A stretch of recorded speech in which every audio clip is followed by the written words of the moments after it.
Hello, everyone, and welcome to Smashbox TV Podcast 455. 455 455. episodes in. We're having a little audio issue with Emerson, and I think it's on our side. People were complaining last week that we had some very strange audio, so I messed around with one or two settings, and I decided to mess it all up and wreck everything. Yeah, well, nonetheless, so if you're here live on Tuesday night, we appreciate you sticking around and sticking with us as we're getting going here a few minutes after 9 o'clock. So we appreciate it. Of course, very special guest who's going to join us in just a few moments, Emerson Keith. We put him through the ringer thinking that it might have been on his end. He's on like 3 different devices. Yeah, poor guy. So it's our fault. Very much appreciate his patience as well.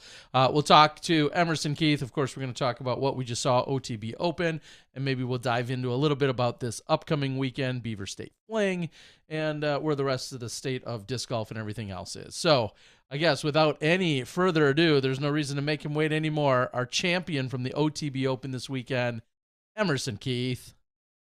Hey, buddy. What's up? Hey, guys. I can hear you now. There you go. And you're looking great. I'll say this, I don't mind when obviously guests use their phone and stuff, but the laptop is always better for a couple reasons. Audio's better, and we get the nice full screen as opposed to the horizontal thing. But I'm sorry to put you through that. That's on me. Yes, we'll blame Johnny as usual. So, first of all, congratulations. It's been a few days. We'll talk later about people in award ceremonies. That's another conversation, but it's been a couple of days. How does it feel roughly 48 hours later? Well, it's starting to kind of settle in. The morning after I woke up, and I kind of had to make sure that it actually happened and that it wasn't just a very vivid dream. Uh, it was it was nice to look at my phone and see all the messages and stuff and know that it actually did happen. I can only imagine the amount of support and shout outs and mentions and requests and everything else and you can name them or not, but was there anything in particular that kind of stood out in terms of either a message or a request or a story or anything that came in through your socials or directly to you?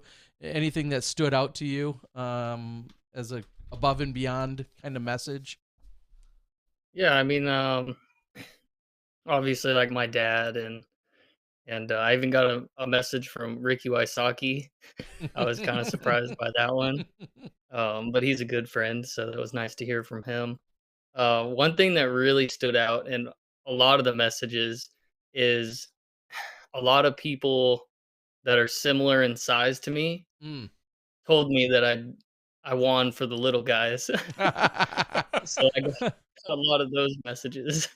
How does that feel? I mean, obviously you're a little shorter in stature. Do you take any offense to that? Are you super proud of that fact? Does any of those kind of either compliments or jabs, do any of those affect you?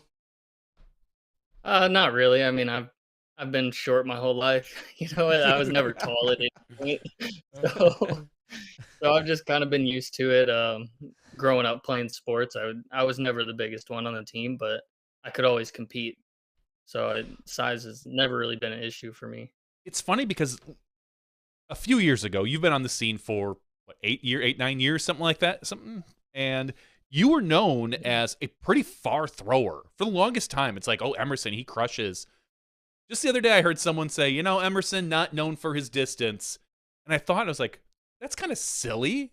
I mean, and then I thought about it, and I was like, oh, I suppose look at all these guys now that we have out there that are, long levered, guys that are easily pushing 450, 500, 550 if they want to. Do you consider yourself still one of the further throwers on the course, or are you kind of now moved over into that, like, I can get it done area? Maybe pound for pound farthest thrower. uh, but I would say I throw plenty far to compete. Mhm. I mean, none of the holes out there at OTB I felt that none of them felt impossible because of distance. It really just I have to execute a little bit better um, to get all of that distance. I have to get everything out of the disc. Um, but yeah, I throw plenty far enough. I consider myself to to be up there in the distance. What is, let's talk a little bit about if you were to go into a field and could throw in any given direction, straight up legit distance competition, and then when you're on a course where maybe you've got plenty of fairway, but what are you looking at for max distance versus what you would consider max golf distance? What are those two numbers? Yeah, so funny you mentioned that. So you watch all these guys throw like Double G and David Wiggins. You watch them throw these max distance where they get it way up in the air, and in order to do that, you have to open up your hips differently than an actual like golf line shot.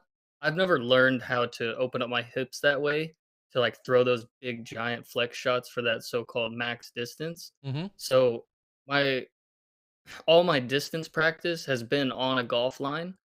So I would say my max distance is my golf line distance as Okay. well. Probably like 450 to 470. Okay. And Yeah. so let's just well, hole one's a little bit elevated and but like hole one, for instance, is 496. It obviously plays a few feet shorter probably because you're elevated, but hole one at the OTB course, is that pushing your longest throw? Is that kind of No, I think I have plenty for that okay? shot. Yeah. All right. Definitely. Yeah. So I So mean, maybe I'm not giving myself enough credit and I throw farther than I realize. But if I see 460 in my rangefinder, I'm very confident in okay. that shot. That's such a great way to put it. Now, and maybe last point on this is there, obviously you're good and obviously Paige, one of the greatest of all times, but is there this little coincidence that, Really? I don't mean that. Yeah, But is little. there, yeah, I didn't I mean know. to say that. Sorry.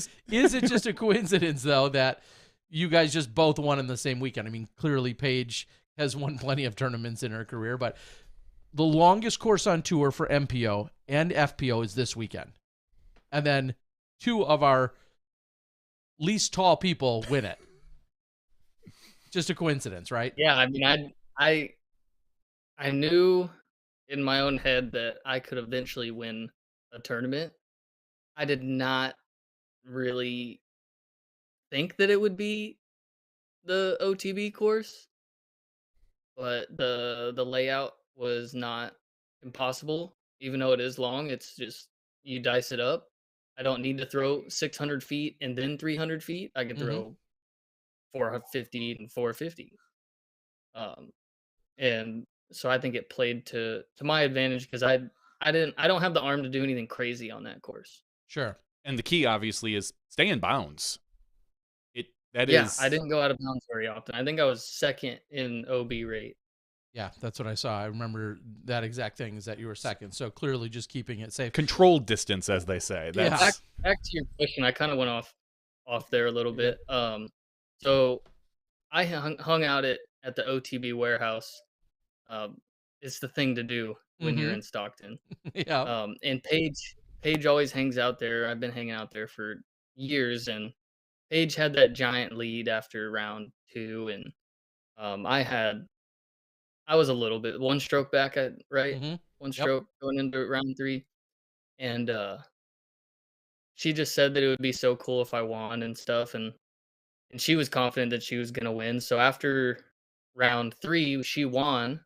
I gave her a hug when I saw her, and I told her, I said, "You did your part. Now I just need to go do mine. We need to bring this back to Plano, Texas." Nice. And I went out there and I got it done. That's awesome. And we saw as Paige was one of the first obviously to be there. We also saw well, how does it come about that Cat Merch has a sign made up for you that she's standing there with her sign? Where did that come from? I don't know. I don't even know what that sign was made out of, but it was really cool to see pretty much everybody was there. Usually you see like their closest friends like there waiting for hugs and stuff, but Mhm. I'm kind of friends with everybody on tour. I don't just specifically hang out with one group. So I had like everyone there. I had every group was there. I mean, Gannon even came and gave me a hug, and it was really cool. yeah. But That the sign was special. It really was. That shot that it was, I think, filmed from behind of Gannon coming over and giving you a hug. I mean, it was I think pretty funny. I think the cameraman had to change the angle just to get the shot. To get Gannon, just cut Gannon's head off. We don't need him. Going back to saying how everybody was there, I felt like one of the coolest moments was after you tapped in and everyone cheers. I think I mean, maybe not everybody because they've got a really big team, but I think maybe you hugged everybody on Team Lone Star. Like just everyone one after another, and I know they got a pretty good sized team these days with some of their promotions that they run. But I thought that was really nice, seeing as how they were kind of the new guys on the block this season, signing a bunch of names, and yourself included. How does it feel to be the first big winner for them? You know, have you talked to the owners? Have you talked to the team manager? What's going on with that? Yeah, I've talked to everybody, and I mean, I would say they're just as like happy and shocked that the win happened as myself, because I mean they just started making discs like a couple years ago, and now there's someone on tour winning with them. I mean, if I created discs and signed pros to throw those discs, and the first year that I created a real strong team, someone won with them, I'd be pretty amazed as well. Did they, you talked about kind of a family atmosphere and how you really enjoy being part of the team. And I'm not to belittle any of it. But my question is like, how much of that is Texas based? Like, would you feel the same per se if they were based out of Arizona or New Mexico or just any other state? Is there a lot of, I'll say, Texas pride there? I think so. It's just kind of cool to grow up so close to the a place that someone's manufacturing discs now. I'm sure if I was from another state, that like if I was from say Oklahoma and a manufacturer came in Oklahoma, I would love to represent them just because that's where I'm from. Okay.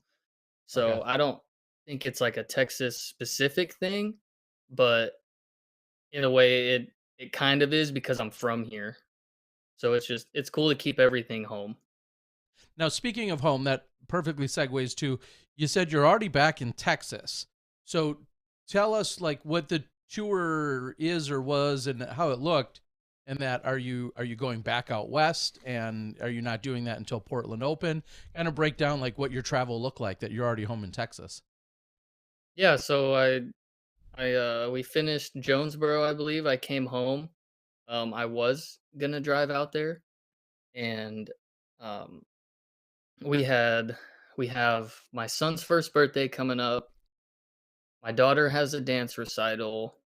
It's my birthday in 2 days. Um, so kind of just decided that I should fly out and then fly back Mm. so I could be home for all this stuff. And then I will be back out at Portland. Okay, so you're not going to be at Beaver State in a couple days, or yeah, 2 days, 3 days from now. No, I will not. I still need to message him and tell him that I'm not going to be there. Okay, so you were on the registration list, but now you're not I participating. believe I'm on the registration Okay. list. Well, there's a Smashbox exclusive, right? That's for right. Skip Ace? All the Skip Ace, all the Fantasy Disc Golf listeners, you can make sure not to pick Emerson this week. There you go. Okay. Well, good to get that. But scoop. how many of them had me picked last week? Oh, I'll look. That's the real. I'll look it up. Give me a couple minutes. Johnny will look into it and see who had your back. We may or may not call out any names by actual names. We'll see who did and didn't have your back. But now, yeah, and in all seriousness, that kind of segues into the idea of like how many more people will pick, and I think that'll be an interesting stat. And Grip 6, the 6 picks, I'm sure people will look at that more too. Like clearly, people have known you're good. You've been a contender. You've won, I think, 87 other tournaments. People know your skill set, but now you're that much more, in the conversation, and I think that's awesome. Sounds like maybe a dumb question. Do you feel like now that you've got this one, like you've broken through a barrier of any kind, and that the second one may or may not come easier or quicker? I mean that's kind of impossible to really say. Um, but I can know that the next time I am in that position, I'll have even more confidence because I've been there. I mean, I've now been the player that pushed through and won, and more times than that, I've been the player that was close, the player that missed the putts down the stretch and threw OB and just essentially folded because of nerves. But now I've been the player that pushed through those nerves and got it done, so I'll have more confidence next time, I'm sure. And that's so interesting to hear you say and admit that. Do you feel like in previous events where you've come up short, is it specifically been nerves, or is it just something else that wasn't your day, or it could be obviously a myriad of other things? But do you attribute previous non-wins to having too many nerves or succumbing to nerves? I mean, absolutely. I Okay. think anybody that kind of like 2019 Worlds. I mean, I was right there with Paul Mm-hmm. up until it really, really mattered that last round.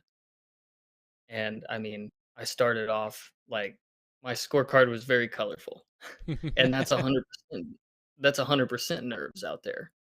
Um, Once those nerves went away, I cleaned up the back nine and was able to hold on to third. Sure. But those nerves were so strong that I couldn't get past them at the beginning. But I've never felt those at that moment. 2019 Worlds, obviously pre-COVID, previous sponsor. Do, just in general, does 2019 Worlds feel like an entirely different sport and world to you at this point? As we fast forward 4 years, post-COVID boom, Disc Golf Pro Tour, where it's at, so on and so forth. Does it feel totally different to you or no? It kind of just feels like we were all on the B team back then, and Okay. now it's like blown up, and we're playing AAA, and like we have all the fans, and it's definitely crazier. Um, if that's the right word for it, it's bigger. It's definitely bigger, and the stage is bigger. There's more eyes, so yeah, it's different. Yeah, it's I guess now I think of, as you just brought up the Worlds, we think about then someone like Aaron Gossage, who this weekend as well, obviously right there in that conversation, had, a heartbreaker for him at the World Championships last year. And it was interesting to hear what you just said and to even almost compare that with what Aaron said this weekend, where he said in so many words, like, I, I'm trying to forget that. That's behind me, and it's not so much that I want to learn from it. I just want to entirely put it past me with regard to the playoff and such last year at Worlds. Uh, do you ever think woulda, coulda, shoulda with Worlds, or again, is 2019 just not even a concern to you at all right now? No, I think it's still there. Like, I still think about it because, I mean, I did it that weekend. Hmm. I played about 9 bad holes that weekend, that's it. That's what stopped me from winning that weekend. So I think you can build confidence by saying, "I played 4.5 amazing rounds. I've shown that I can do this. Now let's finish it this time." What does it say for an event such as this, where Simon Lizotte, previous champion, doesn't cash, Eagle. Eagle McMahon doesn't cash, Nate Sexton, who famously is on the cash line, but just in general, when you have a champion one year, and then of course he had his struggles, but does that say anything about the event, or does that just say, hey, things are competitive and Simon had a terrible weekend?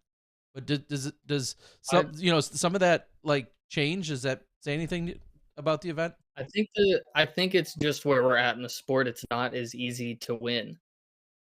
So when you get behind, it's hard to stick to your game plan and just continue to take the birdies that you plan to take. You end up trying to push, and that's either gonna boost you back up the leaderboard, or you're gonna struggle trying to throw these shots that you weren't planning on throwing to keep up with everyone else in the event that's sticking to their game plan. But then again, I guess on the you turn and look on the FPO side, right? And Paige Pierce now a 3-time champ, and clearly divisions, you know, it's not fair to completely compare them because there's not as much parity on the FPO side. But then you have someone like Paige who finds a way to dominate at this event. Let's go back, and I was thinking about Paige and her second round, and then your second round. Walk us through a little bit of what that was like, because we didn't see all of it on camera. So walk us through some of the personal highlights for you for that record-setting round. I mean, I started off with like you just had it in as an 80-footer, but I think it was more like 95, 100. Okay. It was way out there. Okay. Um, and I Was played that a with putt or a Calvin, so throw in? it was a straddle jump putt. Okay. All right. Straddle Wow. jumper. That would have been my next guess. Okay. Go on. But Calvin was on the card, so we had a good sized crowd that continued to grow throughout the round because me and him were both playing good. But it's been a while since I've heard a crowd like just go wild for something, and that was on hole one.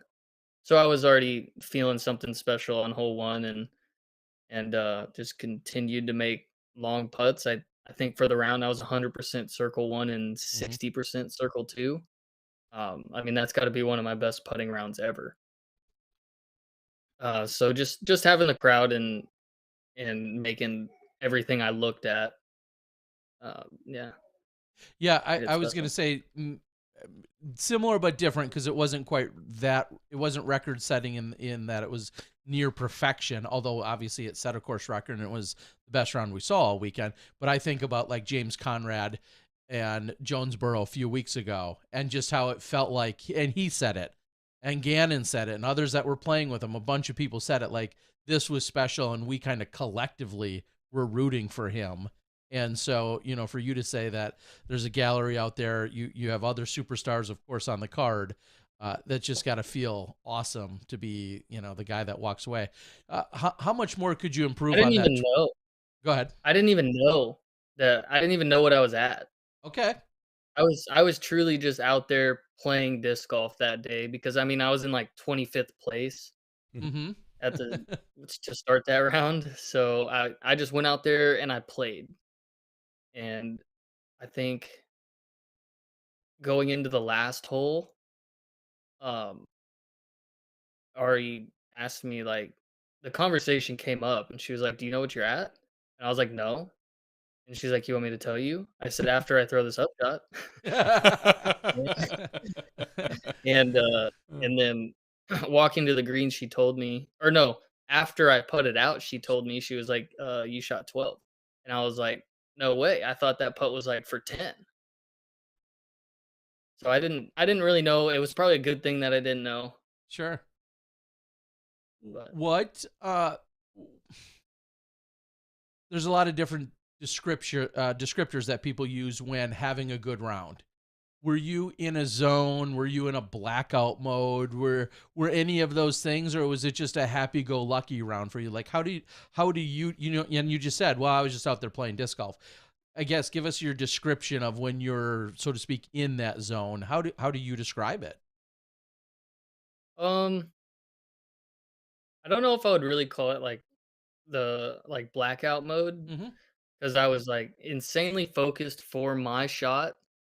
But as soon as that was done, I mean, we had Calvin on the card, AB, and Paul Oman or Tall Paul. Mm-hmm. And it was one of the best cards I've ever played with.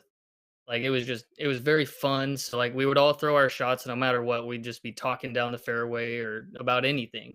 And so it was just a really fun round.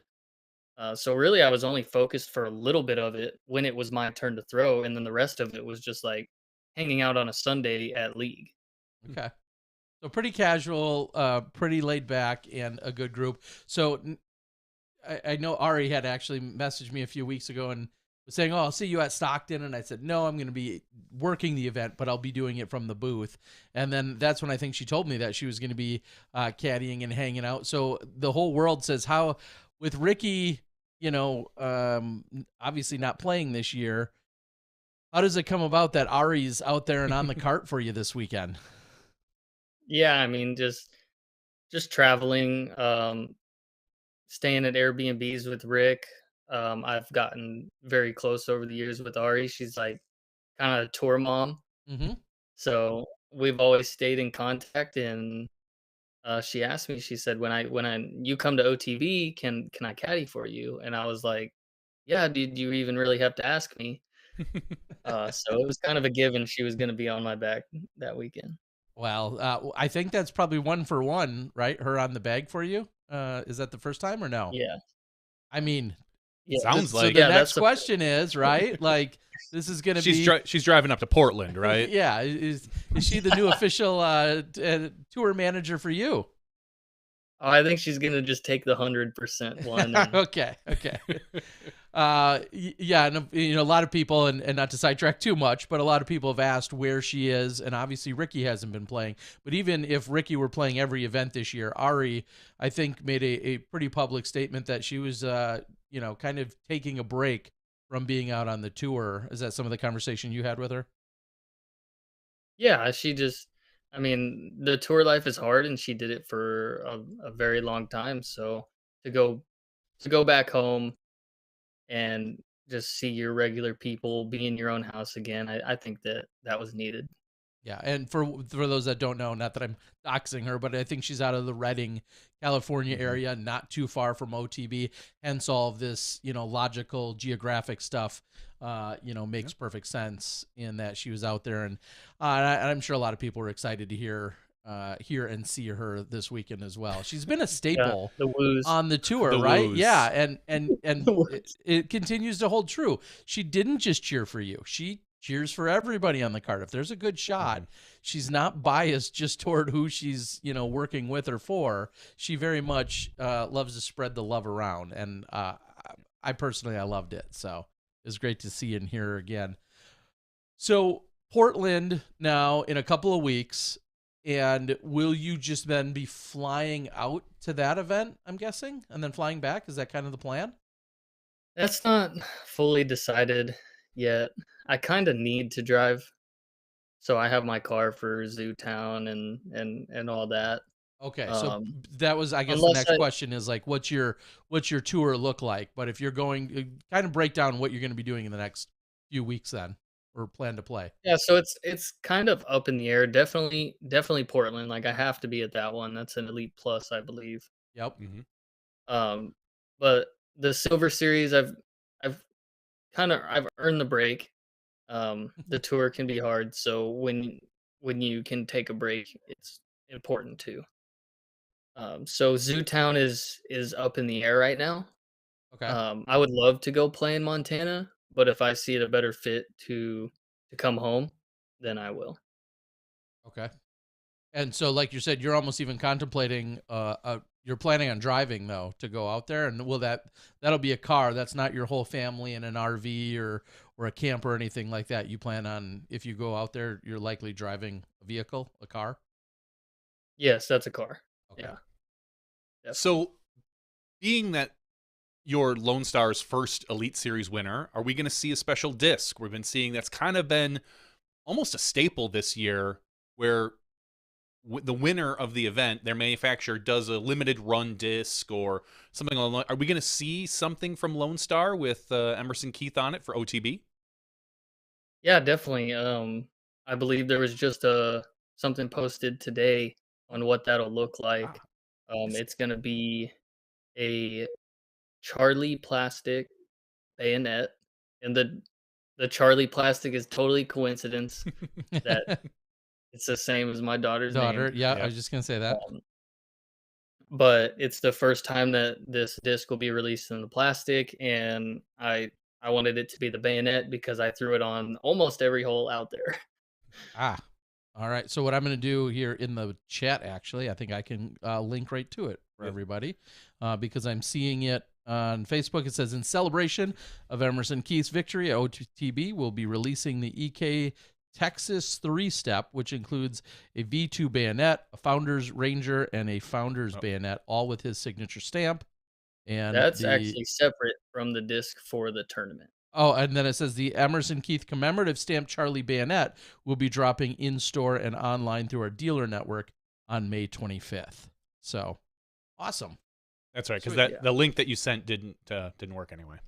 Seriously? Yeah, I think it shortened the link or something. So Oh, looks like it worked. Didn't work for me when I clicked on it. That's Miller. because you don't know how to click stuff. Clearly, I think we proved that at the top of the Proven show. Awesome. Well, so that's great to hear and great to see. Is there anything out of the ordinary that that you know, if I looked at your tour schedule or you explained it, is there anything out of the ordinary this year that somebody's gonna be like, huh, that's kind of different that he's doing blank? Is there anything that would raise an eyebrow? Probably not playing the Europe swing. Okay. Yeah, What so, comes I mean, about with that decision? Like, how do you arrive at that decision to play or not? Well, just it's a like I said, when you see opportunities to take breaks, take one. Sure. Um, and I've seen a lot of players do that swing and then come back and rush to. I mean, I think it's been D-Glow one D-Glow. year or Ledgestone, and they just rush back and they're not anywhere near ready for the tournament. They're tired or they didn't get to practice or they got stuck in Canada. Sure. I know that was a crazy situation, but like anything can happen. Yeah. So I see it best fit to just take that time off and spend some time home, maybe play some smaller tournaments just to keep the game groomed and Mm-hmm. yeah. But anything can happen in a different way that someone like a Chandler Kramer goes over, puts himself on lead card, remains on lead card, and then blows up his stock and his value by 1,000% too. That was, Definitely. I think, one of the stories for sure that came out of last year. Obviously, you had McMahon and Macbeth kind of pulling away, and that went on to be that was McMahon's victory. Yeah, but, that was the European Open, but at Sula. Yeah, well, both. I mean, Chandler Kramer. He was. Yeah, I mean, nobody was catching. Like, it feels like European Open, it was just Paul and Eagle. Like, nobody else was at that event. Sure, but Chandler Kramer certainly put himself on another stage, right, at that event. Yeah, for someone that's not, he has not card. been playing. He's not even been playing disc golf that long. Yeah, I think like a couple years. Yeah, exactly. So for him to go out there to European Open and just absolutely lay down, like, that's amazing. Make a name for himself. How do you feel like, obviously you just won and they're going to have the signature disc and all that stuff. How do you feel like in general things are going for Lone Star in terms of maybe what they were open this year with? I think you guys even had kind of like a team gathering of sorts to kick off your year or something of that nature. Like, what is the general, lack of a better term, vibe? What's the general vibe coming out of the Lone Star camp right now? I mean, I've said this a lot, and it's the family vibe. Like, everyone feels like they belong, and I really like that. No matter where you finish in a tournament, you're not going to be treated any different. Like, I've missed cash a bunch, yet I get on the phone with them once a week, and they tell me, "You got the next one, dude. We know you have it in you." And like, there's just so much support there. And then like all my teammates were there. You saw that, so like we all support each other. We talk all the time. We have group chats and just a lot of really tight knit stuff with the Lone Star people. That's awesome, and I think that's maybe in a year or two that won't even be a question anymore because they might be that much more established. But clearly there was a little pause or hesitation for some because they came in with such, and we've had Lone Star on the show, but they came in with just such a big bang kind of out of nowhere. And it's like, boom, we're here. And we're going to release 22 molds in 2022 or whatever, the 21 or 22 or 23, whatever the number was. And then to see them pick up so many more people for the team and so many more notable people for the team, with a little skepticism, I think the world's been kind of sitting and waiting to be like, man, is this all legit? And clearly, things are trending in the right direction for them, it feels like, which is awesome. Yeah, I mean, if you want to just walk into the disc golf world and make a boom, I mean, you have to go big.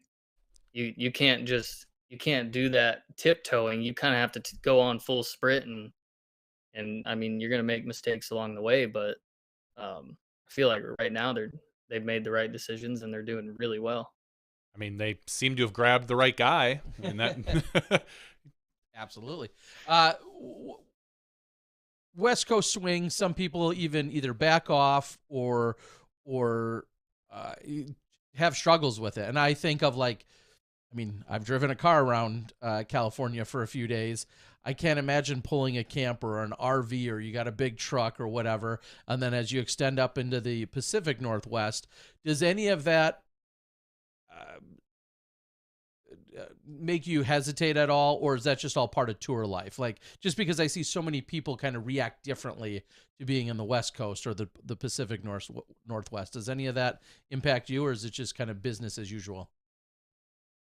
I mean, yes, it impacts like everybody and myself included a little bit in the sense of we're gonna try to get a bigger Airbnb and put more people in it so it's a little bit cheaper. Like a lot like we just trying to help each other out on the swing a little bit more Mm, than normal.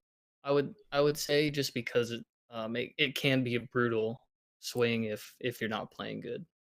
yeah. Okay. So before you got the chance to hug all of your teammates, I believe we saw on video you talking to your wife on the phone as quickly as it could happen. I know those Yeah. the awards tend to be pretty bang bang, tap in, putt, cheer, announcement. You go off and then do thank yous, highlight reel, come back for an interview. How is everything at home, honestly? Because people know that you kind of had a very public thing with your is it your son just a Yes, year my ago, son. your son? How is Yeah. everything at home? Everything kind of, you don't want to answer, that's obviously fine. I know some things are private, but I just kind of want to get an idea of what's going on. Yeah, no, I mean, it kinda has been a while since there's been an update on my son, so why not do it here? He's you woulda never even guessed that it happened to him. He had a checkup with, one of the ECMO doctors, and they kinda had to do a double take to see if it was the same kid. Wow. He's he's he's fat, he's chunky, whatever you wanna call the baby, but he's a big boy, and he's healthy. And He's just real doing quick, really can good. you just real quickly review for some people that maybe don't know? We have a lot of new people in the sport that maybe didn't hear what was going on a year ago. Just briefly touch on Right. it. So, shortly after he was born, I mean, been he couldn't have been more than 2 months old. Um, he had 100% respiratory failure, and he went on ECMO. And if Mm, you don't know what ECMO is like the highest form of life support there is. It's the machine that will take your blood out, cycle it through the machine, and then put it back. It keeps you alive 100%. And he was on that for close to 10 days. Wow. Um, Very scary, but he pulled through and he's doing really good now. That's awesome. yeah. I'm glad, because I hadn't, like you said, I hadn't heard any updates in quite a few months on most of that. So I'm obviously extremely ecstatic that that is the case right now. Yeah. And so, did you immediately get a phone call, and was the family watching at home, and then immediately the phone call or the FaceTime or whatever came through as you were handed the phone and then having a conversation? Yeah, so I mean it kind of stinks that my wife couldn't be there because I mean she's been with me since the very start of my Hmm. career. So definitely one of my biggest supporters. And after I threw my upshot on 18 and I knew I just had a little pitch up and a tap in for the win, I I told Ari, I said, "Can you FaceTime Mackenzie so she can watch this?" And she did, and then she handed me the phone for a brief second. And yeah. Yeah, awesome. It was really cool to see, and like you said, we've seen so many different moments shared in different ways, and family and loved ones that are watching at home on Disc Golf Network or in whatever other capacity. It was certainly really cool to see that. Um, at what point? Maybe you just kind of answered the question. I was going to say, at what point did you feel comfortable? Like, in terms of, hey, I really think I have this locked down? Was there any given hole where you kind of felt comfortable, or was that not until that upshot on 18? When so there's like a couple of moments, like I started to get more and more comfortable. Um, when I got the par save on 16, um, that was Mm, that was huge. I was yeah. like, you're that much closer. And then the tee shot on 18 had me feeling like I was even closer, and then the upshot on or the second shot on 17. Oh, okay. Once I got the upshot on 17 inbounds, I I pretty much was like that's it. You won the tournament. You've done it. And then I stood on 18 and kind of had some scenarios go through my head. I think it was maybe Nate Doss talking them into my head because I'm sure he was on the live going through every single possible way that I could have messed it up. Yeah. I mean, that's But a 3-time world champ right there. Like thinking of all the scenarios, oh, he's on the tee. he's seen it all. You know, he's seen it all. You know, when you were sitting there by the tree for your upshot on 18, his call was throw it as far as you can and go OB deep because he didn't want to see you flip it over. Oh, look at that. This is Oh, how big he is. That's not a chunky baby. I've seen some chunky babies in my day. That is not. That is a good, healthy baby. I don't know. Me and awesome. Mackenzie are not very big people, so this is a That's- big baby. Oh, all right, I'll give you that though. Yeah. I've seen little babies that look like the Michelin Man. Hello. Oh, that is phenomenal. That is awesome. Yeah, I was saying, right, like, when you were standing by the tree for your approach shot, Nate Doss's idea was just throw it as far as you can. Go basket hunting, he said. Go deep in the basket, OB, so you don't go OB right. You took a different method. You had a nice little approach shot, put it short, laid up for an easy tap in. What were you thinking? Were all those scenarios running through your head as well when you were sitting there? Did you weigh the the option to blow past the basket and then have an easy comeback, or what was your thought on that final approach? So my thought was just try and get it inbounds. Okay. Try to just put it on the island. I'm sure there was a lot of people that were like, why didn't he just lay up? Well, because if I lay up and then I get nervous and shank a shot, I bring Mhm. double bogey into play. Yeah. So with the landing strip, with the green not being an island, throwing that patent pending hyzer, I would have crossed farther up there than just laying up. Mhm. So I would have been able to lay up from wherever I crossed. So I saw that as my like worst case scenario. I lay up, take a bogey. So that's why I went for it, and I went for it in a way that I would if I needed the birdie, Yeah. because Okay. I think I was circle's edge or just inside or something. Um, Uh, um, so I essentially played it like I would if the tournament was still on the line. Okay. Now, did you know exactly what the scores were? Like, break down that conversation with Ari or any other card mates, or yourself. Like, did you know stepping onto 18 exactly what the situation was, or not yet? Yes, on 18, I knew what the situation was. I believe it was like 14 when I had that big swing with Aaron. Mm-hmm. Um, I birdied and I believe he double bogeyed. And after that, I said, "Are we tied?" And she goes, "No, you're winning." And I was like, because in my head, like we kind of keep scores in our head. Sure, Like sure. the person playing against, I'm sure you've done it. Mm-hmm. Um, but I was like, "Did I just tie it up?" And she's like, "No, you're winning." And I said, "No, I'm not. Let me see that. Like, let me see the scores." Ouch. Um, Like she can't read you. I was gonna say, how many rounds has she scored in her career? And you're like, are you sure, Ari? well, it just didn't make sense because I was like 3 or 4 strokes back, like 2 holes ago. Sure. Yeah. So Well, it was just it happened so quick that I was just like, "You're lying. Like you're just saying this so I play more confident next hole." mm, So I okay. had to Yep. see for Yep. myself, and then at that moment, I was aware of what Gannon was doing, and that I wasn't just playing against Aaron. Yeah, and that, I mean, what an interesting dynamic that, like, Off yeah, the fifth card? yeah, you're beating the, the leader that came into the round. You got all of them covered. You got all of Chase covered. Oh, but there's this guy on fifth freaking card, that's on like a 7, 8, 9 hole birdie streak. Yeah, we got to Right. worry about him because again, he was, just not when you're on 14 and 15, he's just about getting to 17, 18 and trying to close out this 10-hole birdie streak and actually make you finish. Like, Mhm. Yeah. that was crazy. Yeah, he was definitely putting something special together, but I expected nothing less from the guys that were chasing. I Yeah, mean, there but was some incredible talent. I mean, I yeah. think Calvin was the closest one. So I think like after 6 or 7 holes, I had enough birdies that I was like, I asked Ari, I said, I'm not worried about Calvin right now, am I? And she said, no, you're not. How? So she was like letting me know the scores without telling me Yeah. exactly what they were. She was like, how I asked her, I said, at some point are you gonna tell me the scores before the round even started?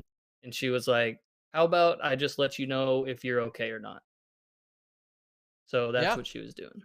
I mean, there's a lot of people that don't like to know the actual scores. We've heard it here so many times, for better or worse.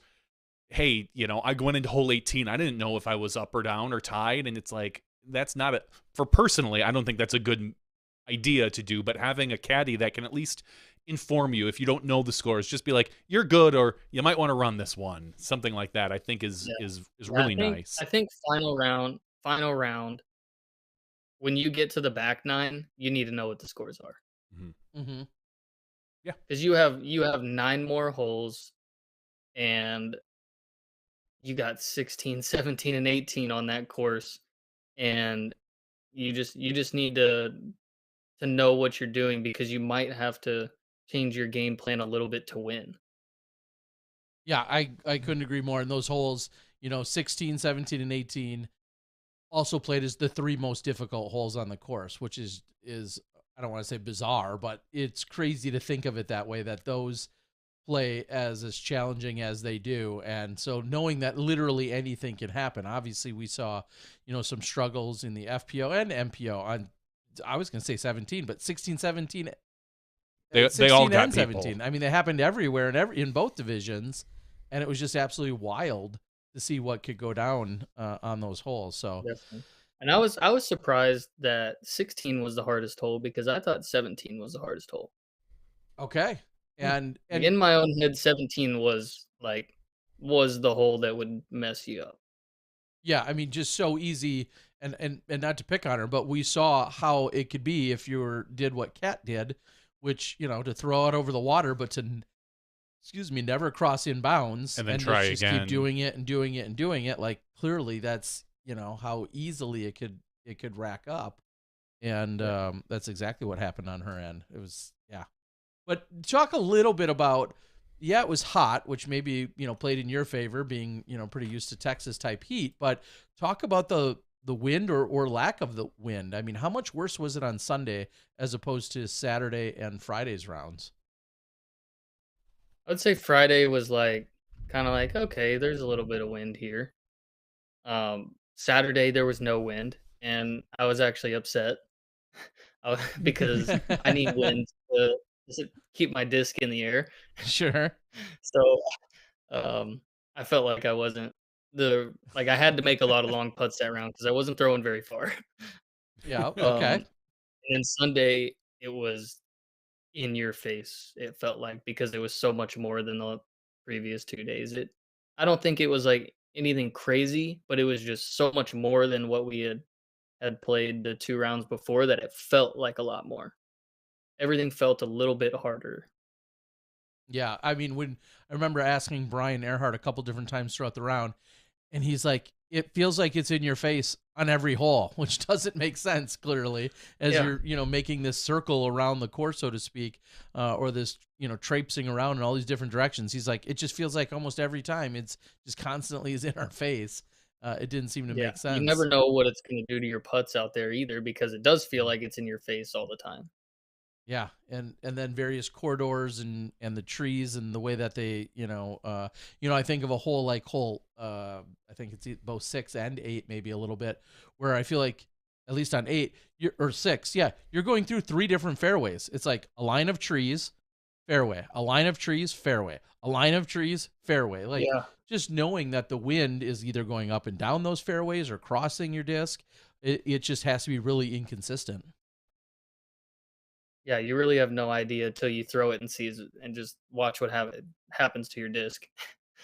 Are you the type that will go watch any footage from the weekend, whether it's a Joe Mez or a Disc Golf Network or anything? Will you bother going back and watching any part of it, or is that just that's I don't know, your own memories and how you lived it, or will you go watch anything from it?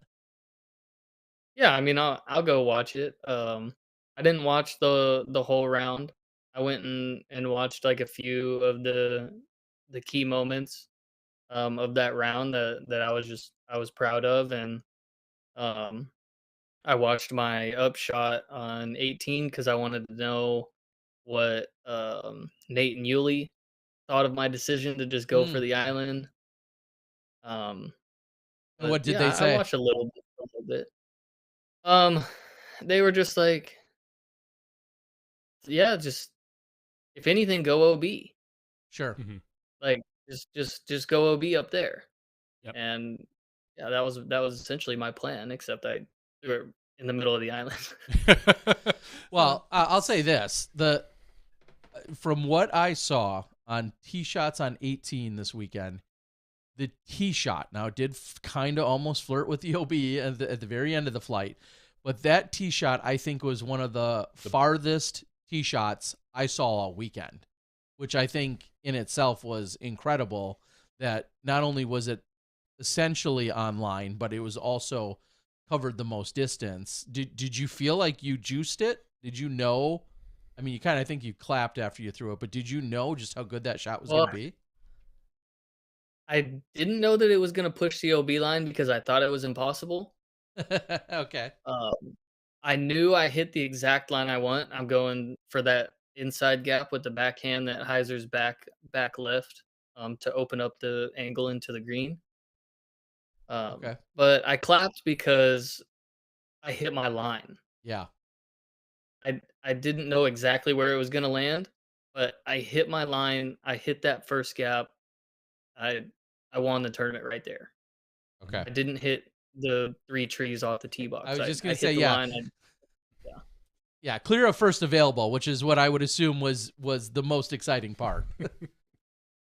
Yeah, I mean, I looked at everything. I looked at the forehand. I looked at the hyzer forehand, the flex forehand, the flick up the middle.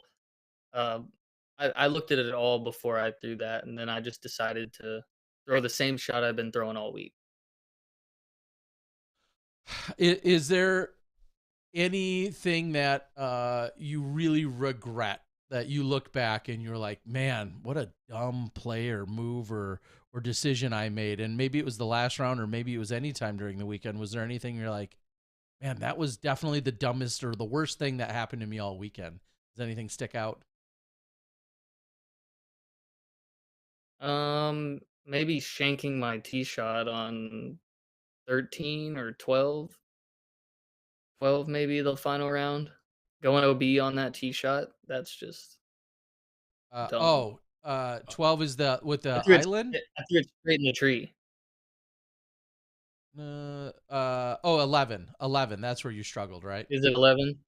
Yeah, 11. Yeah, I think. 11, Yeah, you took a 11. bogey on it. Yeah, Yep. yeah, yeah, yeah. It was 11. Yeah, It was my 11. both my tee shots on 10 and 11, I thought those were just the worst shots I could have thrown in that moment.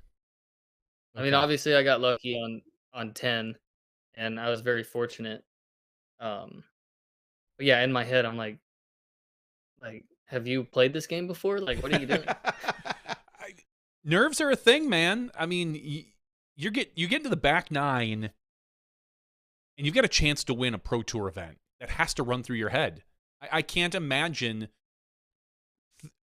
I can't imagine control of my drives or my putts or anything in that type of scenario. And maybe it's different. You know, Terry and I have both won small events. Terry's won a little bit bigger ones. I think you got an A tier under your belt.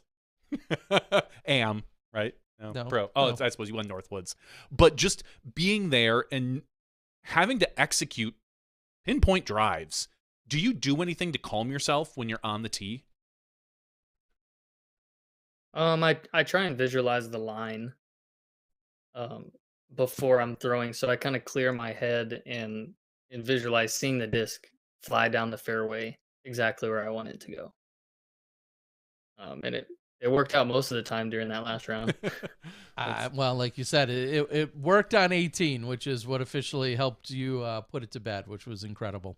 I want to mention before we let you go, 112 people picked you in their lineups for Skip Ace last week. Out of, I think, about 4,000 or 5,000 is about the on average number of picks that we get. And 112 people, and 7 people somehow got you as an alternate, which means they picked someone that didn't show up close to your rating. So someone probably registered that was right around your rating. They fell off. We give them a different alternate. They got you. So 7 people didn't pick you, but still got all the points for you winning. And so far, 14 people have picked you for Beaver State. So, Well, hopefully they're listening and they have time to switch that. I'm sure they do. They do, and then a little. I recommend picking Corey Ellis for Beaver State. Oh, that's a good one. Yeah, he has some redemption for that tournament. As long as his putter doesn't fall out of the bottom of the basket, I think he's good. I knew we'd hear that. Yeah, that's exactly what I was thinking.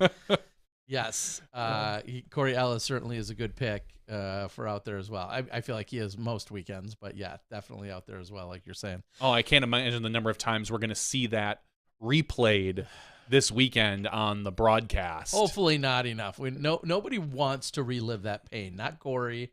Not really any of the organizers. I think you have to show it at least once. I'm sure we will, but it's gonna be shown. Yeah, it will be shown. It'll be on the Pro Tour's Instagram, I'm sure. Yes, yes. I mean, if they posted Drew kicking the ground at OTB and falling, to be fair, that's one of the favorite greatest moments in all of like covered disc golf, though. Like to have someone in the mood he was to then do that to himself. I'm sorry. I feel like, and I don't care who the person was, that if it would have been anyone else, I would feel the same, regardless of who the person is. That was just a classic, that was a classic moment. That's one of 2 shots that are 2 of my favorites. One of which we didn't even, I don't think we ever showed it live on the broadcast. It was at DDO. I think it was Ben, maybe, who was looking at like maybe a 60 or 70 foot approach, and I think it caught on his finger, and it went like just almost 90 degrees to his right, just whoop, right into the front of a tree. And he looks at it, and he's got this crazy look on his face. I don't know if I've ever seen a pro throw a shot like that wide open that poorly. So. That and Drew Gibson's kick. I think those are 2 of my favorites. I don't know.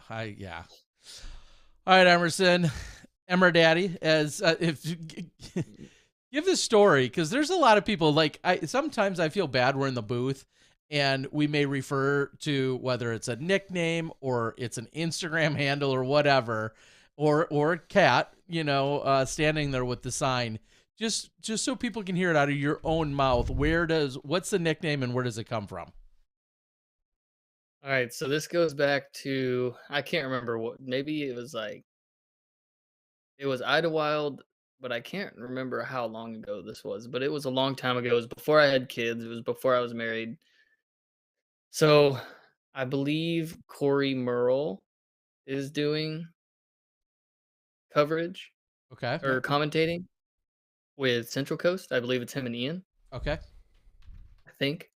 And I made a big putt on 17, and Corey goes, Emerson, more like Emmer Daddy, and it kind of just stuck, and people heard it, and I can't get away from it, so I embrace it. And now you're a father of 2. Yep. And yeah, so now it's even more fitting. It's my Instagram handle, but that's just because what everyone calls me. So just so everyone knows, I didn't pick that myself. I didn't just tell people to call me daddy. Call me Emmer They just Daddy.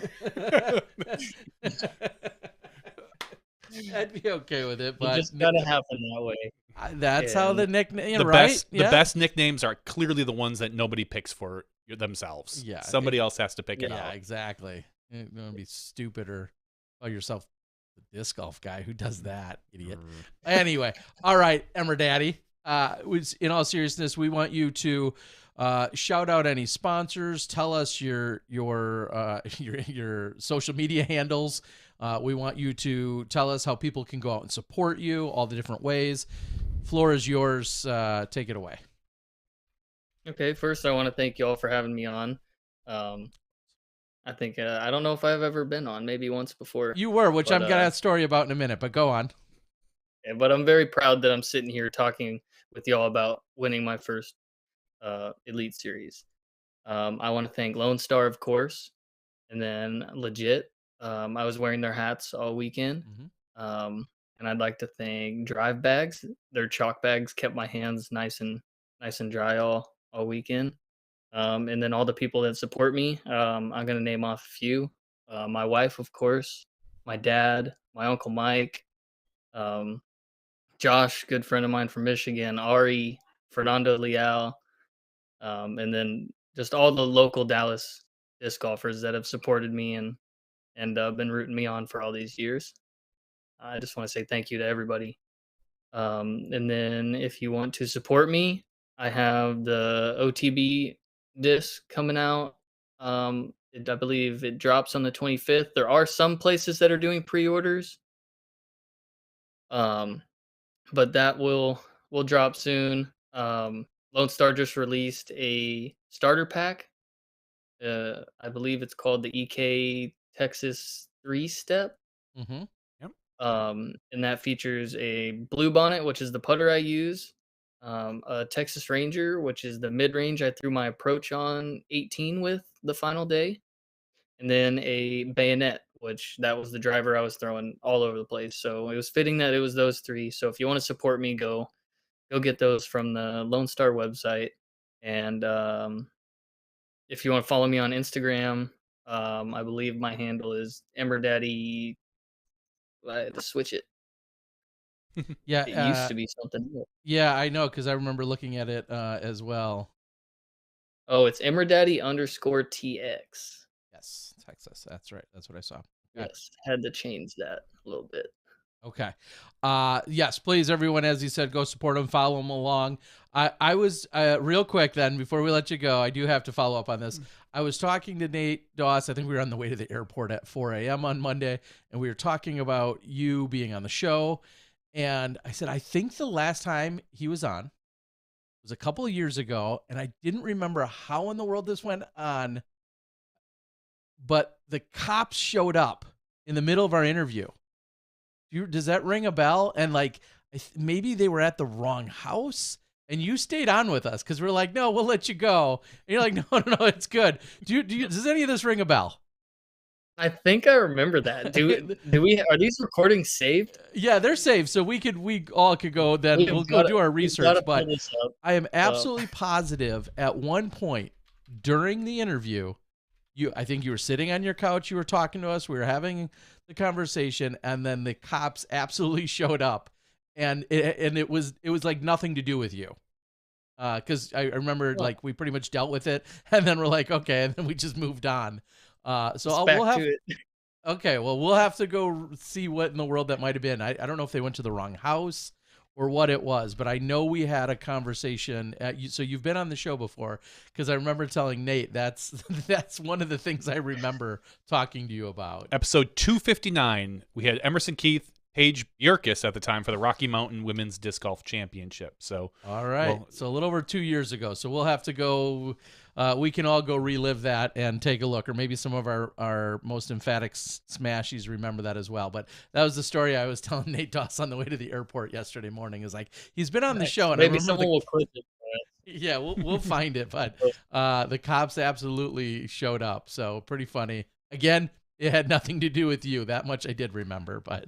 Well, this is just look at him. Just how he looked. Look at him. Look at us 2 years Look ago. how clean cut you are. Look at that. Look at that. Nice haircut you had going on. Huh. My kids like to play with this, so I'd leave it. Scroll through there, see if there's any, because I remember he like picked up the phone and like went to the door and had a conversation or dealt with them or something. Yeah, we'll have to go back Anyway. and we'll have to go back and look, but at some point. So kind of funny. That's part of what I remember. So Ryan Pilcher says he remembers. So Emerson, being in the booth, it's always special watching every event, honestly. But then watching someone like yourself, take down your first title, the method in which you did it, that much more special. That you get the course record on Saturday, you go out and you get the job done on Sunday, and just honestly, it was a real pleasure to watch, and couldn't be happier for you. So yet again, congratulations, and thank you so much for joining us tonight. And happy birthday. Yeah, happy birthday in a Thank couple you. days as I well. do want to share one funny thing before I go. Sure. So I have a long night of flights and layovers and all Mhm. that. So I make it back to Texas at about 6 a.m. I make it to my house at about 7, and I go to sleep. And my daughter wakes me up around like 11, and she goes, the first words that she says to me, not "Hi, Daddy" or "I love you," nothing. She goes, "Where's your trophy?" Wow. Okay. Yeah, straight up, "Where's your trophy?" Does she want the golden? Like some people didn't realize. First of all, those are foxes carved Red out tail. of wood that was right there from the course, and wood pulled right off the course. And then those are real gold nuggets that are the eyeballs, is what we were told. Yeah. Yeah, I believe there's a video out there. I'm not sure where it is, but someone posted a video of how they made it. Okay. Well, we'll have to check My that dad out. told me that he watched it on how it was made. So someone made a video of how it was made, and I tried to give her the little stuffed fox Mhm. that they gave along with the trophy. She doesn't Uh-huh. want anything to do with that. She wants the wooden one. She's been carrying it around all day. Well, there you go. Can't be more proud than that. Heck yeah. Honestly. And honestly, there's been kind of a little running joke that a lot of people weren't impressed or enthused with the MVP disc that was handed out last year to Simon and Paige. And then, there was obviously a really concerted effort to make sure that the trophy game was up. And some people still didn't love them. I say F them all. Oh, I'm I sure don't know how you you could and your love 'em. daughter absolutely My love it, 2-year-old right? loves it. So there you go. No- My yeah. 2-year-old loves it, Nothing and I else love in the it world because matters. I have it. Exactly. I love it So, because I have it. I don't. It could be the disc from last year. I wouldn't care. thank you. That's what we Thank always you. say. That's what I love to hear. So, all right, man. Seriously, appreciate the heck out of you. We know you got some busy weeks coming up, and also that some well-deserved time off. So hopefully you and your entire family just so proud of the accomplishment and the work that you've done out there grinding it out for these last couple of years. And we know this might be just the catalyst to many wins. in the Floodgates are future for open you. now. Yeah, we're looking forward to it, Hope buddy. so. We'll be here for it. Yeah. Thank you. All right. Have a Thanks, good night. Emerson. Take care. Y'all too. Emerson Keith, everyone. Next time I see him, likely at the Bourbon Cowboy. It will be. It will be At DDO. at the DDO. Is he a regular there? I'm sometimes. I know there. I'm sometimes there. No, and sometimes I see him. So that's why I'm just saying if you didn't want to bring it up with him when he was here to chat? No, you know? no, he knows. He knows. He knows. If you know, you know. If time and space allows, we may see one another around a pool table, and he's not riding the bull. He's from Texas. You don't know. Maybe he will this year. He should. No reason not to. So, congratulations. We've all done it. Congratulations, Emerson Keith. Let's talk about all the losers. I mean, the people that didn't win. Oh, the losers. We can talk about the losers in this event. We talked about the winner. Now we talk about the losers. The first loser is Gannon Burr. What a loser, only having 1, 2, 3, 4, 5, 6, 7, 8, 9 birdies in a row on that back nine. And unfortunately, with the bogey on 18, put him out of contention. It would have been kind of fun and interesting to see him birdie that last hole. He was in position to see what would have pushed Emerson, because then Emerson would have needed a birdie to win as opposed to being able to just walk it in with a par. Mm-hmm. But hindsight's 2020. Gannon threw a crappy shot on 18. Oh well. In third place, Isaac Robinson, who's on the decline now. Yes. He won Champions Cup. Uh-huh. Then he took second at Jonesboro. Now he's third? That is trending in the wrong direction. I'm just saying. How steep is that slope? I tell you. Well, it's clearly 1-1. So that, I know. Rise over run or something. Something like that. But congratulations to Isaac Robinson. Another really great weekend. Had a rough back nine, which can happen out here at the OTB, but that puts him tied for third with Cole Redalin and Aaron Gossage. Aaron, obviously coming off last week's win at the 303, able to follow up with a really good win. And if Isaac Robinson had a bad back nine, Aaron Gossage had a horrendous back nine. A lot of pars, 2 doubles, and a single. Just, I feel for the guy. That's got to be a rough position. I don't know if it's a combination of bad luck or nerves or what. We've seen Aaron perform at the World Championships, pushing Paul Macbeth to extra holes. Not saying that nerves can't be there for an Elite Series, which he doesn't have yet, but sometimes it just goes against you. Tied for 6th, Anthony Barella, Calvin Heimberg, and James Proctor. In 9th place, Vino Makala. And tied for 10th, we have a 3-way with Double G, Jake Hebenheimer, and Gavin Rathbun. Those are your top 10 at the OTB Open for MPO. Do you have any thoughts on the MPO Yeah, OTB? just real quick, I'll say, and I know we kind of touched on it a little bit with Emerson, just the fact that we always say, well, look who throws far. It's the longest, it's the longest course on the tour. Look who throws far, who's got an advantage. And then inevitably, regardless of what the lines are, we always throw in a Calvin Heimberg, who's rated the highest rated player in the world right now, or one of the top ranked players, depending on which frickin' stat you want to look at. He's clearly one of the best in the world. So you always have to put him in there. Eagle McMahon, who's talked openly about feeling good, playing good, and ready to go. To see him struggle the way that he did, I think is very surprising. And then obviously Simon Lizotte, same thing, defending champion, and proving that he has all the skills already this year. Then for him to show up and then not perform clearly has to be surprising to almost everybody. I mean, 2 years ago, Simon Lizotte has that finish, and you may not think much of it, but with the way we've seen him really transition his game and to see all the wins that he's picked up since this event last year, you think like, okay, he's clearly dialed, and this is almost a different Simon. Just struggled throughout the weekend, and so you have to be look at that as very much a surprise. And then from there, you may or may not look at some of your other long throwers and think, hey, did you let yourself down by not giving yourself a chance to win this event? Being so much length on this course. But the length came with danger.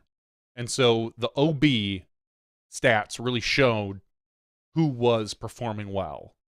And as we saw, Emerson, who I think was second in OB, meaning that second the least. Best. Yeah. I mean, you can throw far all you want, but if you can't keep it in bounds, it doesn't do you any good. Yeah. So I don't think there's anything else. If we have let me see if I can pull up the stats in front of me. I don't know if there's anything that was, so to speak, surprising. I guess other things that are worth mentioning if you pull that back up, because it's you start thinking about it now that it is actually May. Emerson Keith qualifies for the USDGC with that. Cole Redalin gets his USDGC bid with that. We scroll down. We see Jake Hebenheimer secures his, as does Gavin Rathbun. So clearly, just another thing to think about. Some of these guys very excited. Everyone wants to secure that spot as quickly as possible. I don't think there's anything else major to speak of. We've had a very small sample size of seeing Jakub Samarad on coverage and in the limelight. Clearly, he's a good player. Clearly, he had the battle that he did with Greg Barsby last year. We've seen him once or twice since then, and then it just didn't seem like a lot went right for him as he was trying to close out this round at the OTB Open. I don't know if there was a lot else within the MPO as you scroll down. Peter Welk, talk about a turnaround. I mentioned him. He, I think, shot 8 over. What and then happened? 11. I don't know, but he shot 8 over in round 1. I remember this by memory, right? 8 over, Yep, round 1. Round 2, 19 strokes better, shoots an 11 under. And at the time had a tie for the course record. I'm looking at his round 1 score, and I'm sorry, Peter. The back 9 the front 9 was like, okay, I got one bird. So the funny thing is, the front 9 from round 1 and round 2, round 1 front 9, he got 1 birdie, hole 3. Round 2 front 9, he got 7 birdies, but didn't get hole 3. Arguably or the 1. easiest hole on the course. But he got the rest of them. I just how. Yeah. Like, if you look at this... Maybe he threw away all his bad discs. Look, he had 7 OBs. He just threw them in the water. In the back half of round 1, and then maybe he tossed those all away and was like, okay, I've got a whole new bag for round... I don't know. Clearly, a lot of OB. I would love to talk to Peter and just be like, what happened, dude? Because, as you can see, he's a solid player. He's a good player, but he's not so much of a known name. Yeah. And so to come out and someone whose name you don't know, to hear, oh, they shot 8 over at OTB, you're thinking like, all right, whatever. But then to come back and shoot like a course record 12 down at the time and 11 under, and then follow it up with another 8 under. Yeah, I mean, so he was right there. Amazing. Except for, the back 9 Except around 1. That's got to suck. Maybe he took vacation early or something. Just went to the wrong hole, went to the wrong course. I don't know. I was informed, thanks to Alan Risley, AJ's father, that I believe it was him that messaged me and said that his nickname is Park Job. Well, okay.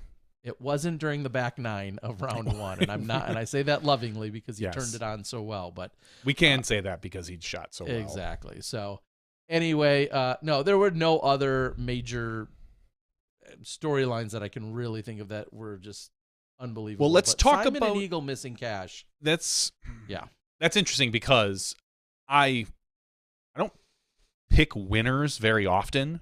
Like someone who I think is going to win an event, because it's so tough to pick an actual winner. Mm-hmm. I picked Eagle. Honestly, I flat out said I think Eagle's going to win this, and then doesn't cash. Nobody would argue with you. No. I mean, not one person. He played really well. You're an idiot. He played really well, and he was saying how he loves this West Coast swing. It sets up really well for him. Blah blah blah, and then just doesn't show up. Yeah. All right, let's talk about FPO before we get into any of the weekend drama in the FPO field. This new up-and-comer, Paige Pierce, she wins. What? I think she's going to be something someday. But she's only won like 50% of the Pro Tour events she's played this year. Paige Pierce shooting 25 under par, beating Owen Scoggins by 4. Congratulations to Paige on that victory. I don't know if I want to talk about... Let me talk about Owen real quick. Owen Scoggins has more podium finishes in the last year than Kristen Tatar, which is kind of silly. Did she beat her by 1? Yeah, she just okay. she just got her. I was going to say, because Kristen's missed it like once. Yeah, because she just got it, and we're talking I think just the actual DGPT quantity. The actual number. Quantity, not necessarily because Kristen percentage. has missed a few, not percentage, correct. But sure. It does go to show how well Owen is doing, because Owen skipped 1 or 2 events. Sure. And Kristen obviously has missed some, but how consistent Owen is up at the top of our leaderboard for a player who, I mean, look at the other top 3. Paige Pierce, Emily Beach, Ella Hansen. Arguably 3 of the furthest throwers in our sport. Yeah. And then Owen Scoggins, who just gets it done. And I swear, if Owen could just get rid of the 1 or 2 forehands around that she throws right into the ground, like 100 feet off the tee, 75 feet off the tee. I would. Yeah, you could probably. She scares me so much because that disc, the way it forehands when it even when it works, looks like it's going to go into the ground, but it's so stable that it just comes out and then flexes over. An amazing player. But anyway, 3rd place Emily Beach, 4th place Ella Hansen, 5th place Missy Gannon, 6th Haley King, 7th Maria Oliva, who had a pretty good weekend. She's not a name we've talked about much this season.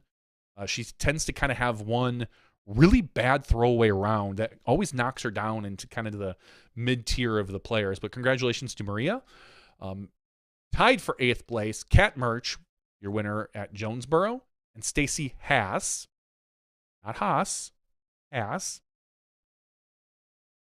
And in 10th place, Sai Ananda. Welcome back to the tour, Sai. Obviously, the last time we saw her was a win down in Texas. So not bad coming back and taking 10th place. Yeah. What I will say, and I feel like I said this in an Instagram, and I'm going to repeat it now. Go ahead. I'll allow And I meant to say this as we were closing out, and it slipped my mind surprisingly. And Val at one point said to me, she's like, "Oh, I thought you were going to say that, but you didn't." For the 100th time, maybe not the 100th. You can only beat the people that showed up. Oh, please. This is dumb.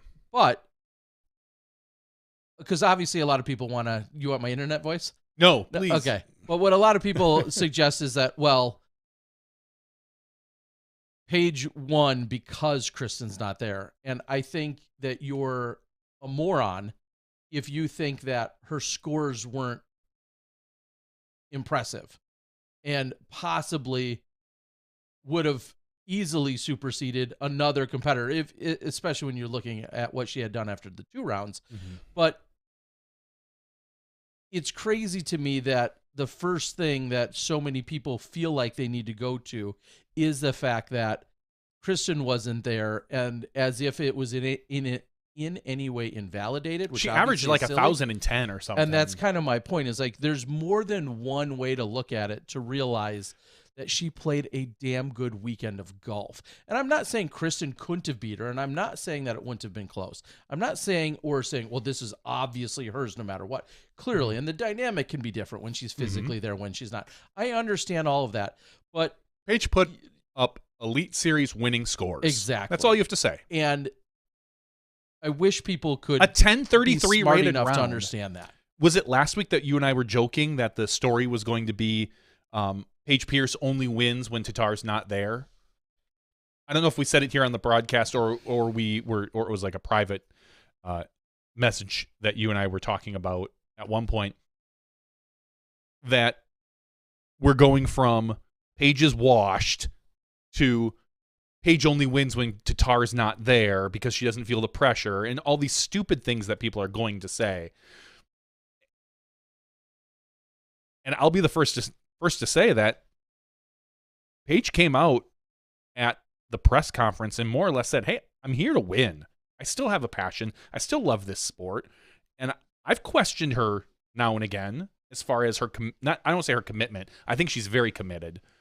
That on occasion, I think when she gets down, it's hard for her to get back. Whether she gets into a slump or whatnot, or if you're not going to, we know kind of some of the players have the mentality of, if I'm not going to win, I'm just going to go out and throw. And I don't know if Paige falls into that or not. I'm not in her head. I don't know. But we've talked about the skill level that Paige Pierce has and that Kristen Tatar has. I've equated it to Kristen Tatar is always driving like 85 to 90 miles an hour.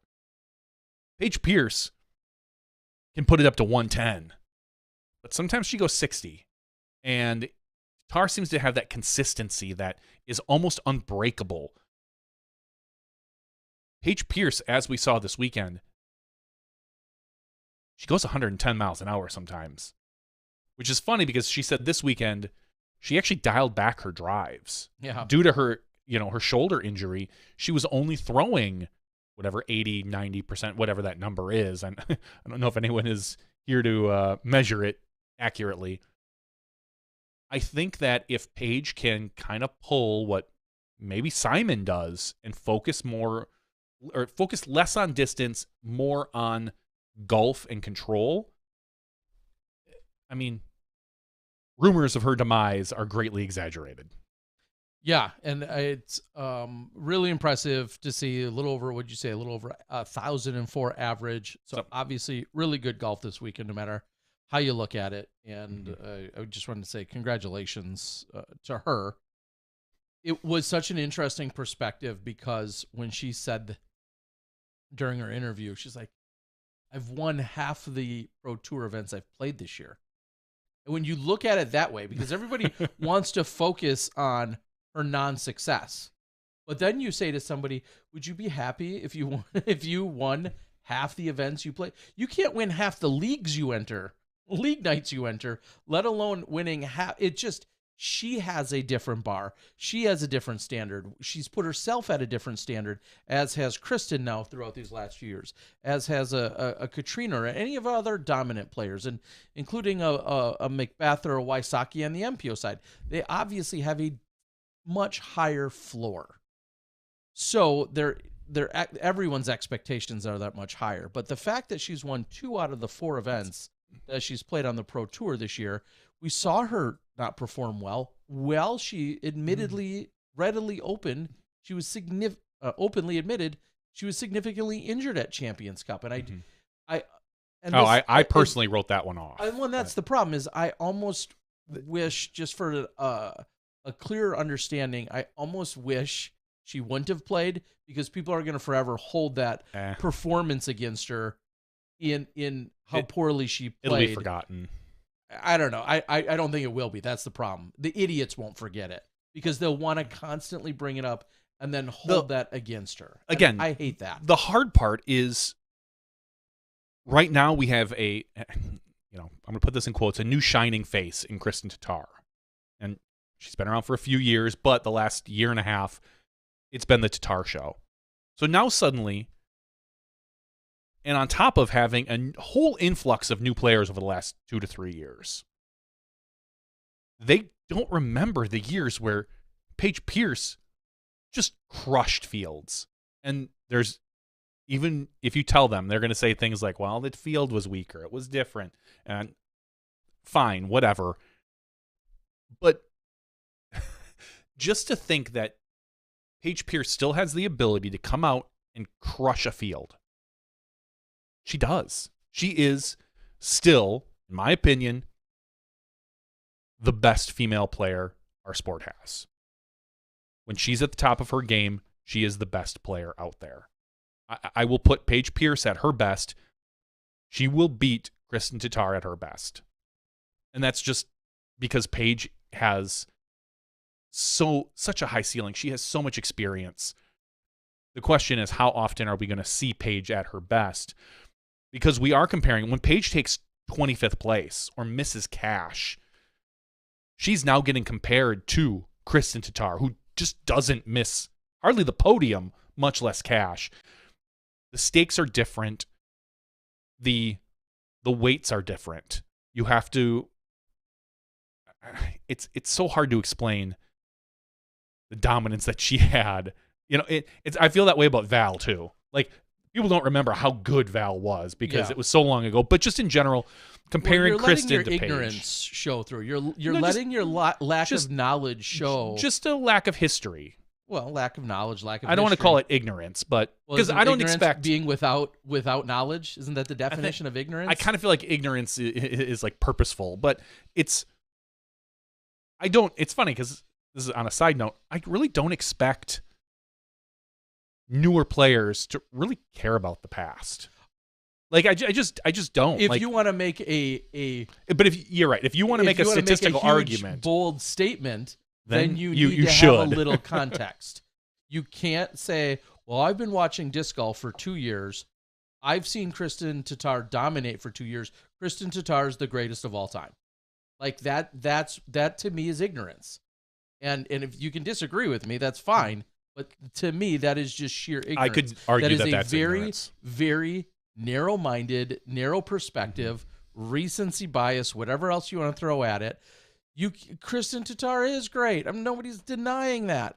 But just to go off of your own knowledge of a very recent history of the last few years, for instance, I'm fairly certain Paige has more major wins than Tatar has Elite Series wins. Yes. So, I mean, just if so, either way, Paige, congratulations, still crushing it, and probably will be for the next 5 to 7 years. Just will always be in the conversation, and I'm here for it. I'm excited, but we do need to talk about Natalie Ryan. Natalie Ryan was. There were some court proceedings last week, some late filings. If you want to hear a lot of detail about the court proceedings, I think Ulta World has a pretty good podcast on it from last week. Kind of listen. They might even touch on it this week. I haven't had a real good chance to listen. But basically, Natalie Ryan won her restraining order on Thursday. The restraining order wasn't a physical one in the sense of Correct. I have to put it out there, but true. it wasn't in the typical restraining order that you think Not of. the kind you have. Yeah, exactly. Where you're not allowed to go near someone or near a particular thing or whatever. It was a restraining order on a previous. I don't even want to call it a judgment. It was a restraining order on the rules on the ruling. The- Or the new rules, which were to be implemented for this year. So it was so an attempt to restrain that. she comes in, plays her first round. I believe she was in like 4th or 5th place. She was in maybe tied for 4th. Well, she was she on would have been top of the second card is where she was going to be. She was one stroke off the lead because there was a 4-way tie for first. Yep. So she All was at at 7 I think, 6 under. under. Everyone else was at 7. And then there was an appeal that got pushed through very quickly that basically appealed the restraining order on the more or less on the sole basis of the venue, the location of where the court proceedings are. Because Natalie Ryan lives in Virginia and there are Pro Tour owners, namely, I believe it was some of the Dodge family, that live in Virginia, the court more or less decided it has to be done in Virginia. So that's why the restraining order was thrown out, is my understanding. And as everyone says, this has nothing to do with the actual case. This is all preliminary stuff. The case is still pending. We've got a long way to go before anything happens. This was strictly to more or less allow her to play at the OTB. She filed in California for obvious reasons. California being more liberal courts, a little more accepting of transgender athletes, blah, blah, blah, all the fun stuff. But ultimately, Natalie Ryan was pulled from the event after the first round and then only heard from on her social media.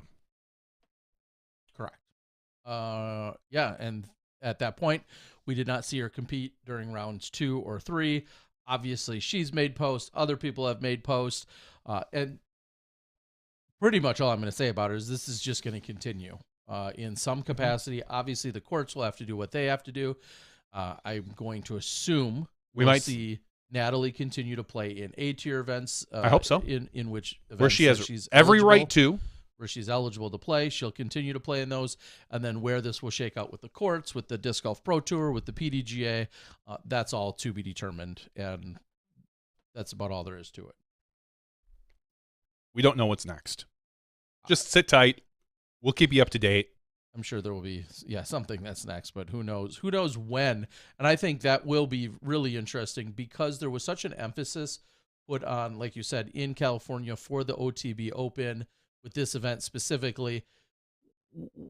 Does the traction slow significantly now that this event is, so to speak, behind us on the schedule? Does any of her traction or the case, does it, I don't want to, lack of a better term, does it fizzle at all for the fact that this event is now behind us? That's what I don't know. None of us know. But with some recent rulings in Minnesota with, I believe, powerlifting, there's a good chance that her lawyer will look at that and possibly file something in Minnesota with relation to the preserve. For the preserve. Sure. So just be aware that could happen. And we don't, obviously, if you're on our board, you understand. Paige said it best, I believe, after her round when she had come out and more or less said, I wanted to shoot well so I could say this. Be nice. You can I know we've said this 1,000 times. You can disagree with whether or not Natalie should play in the field. But don't be a dick about it. On either side. On either side. Don't misgender. And if you're on the side of Natalie playing, don't assume that everybody that doesn't want her to play is a bigot. Just be nice, be respectful, listen, and try to put yourself in other people's shoes. That's all I can say. Right.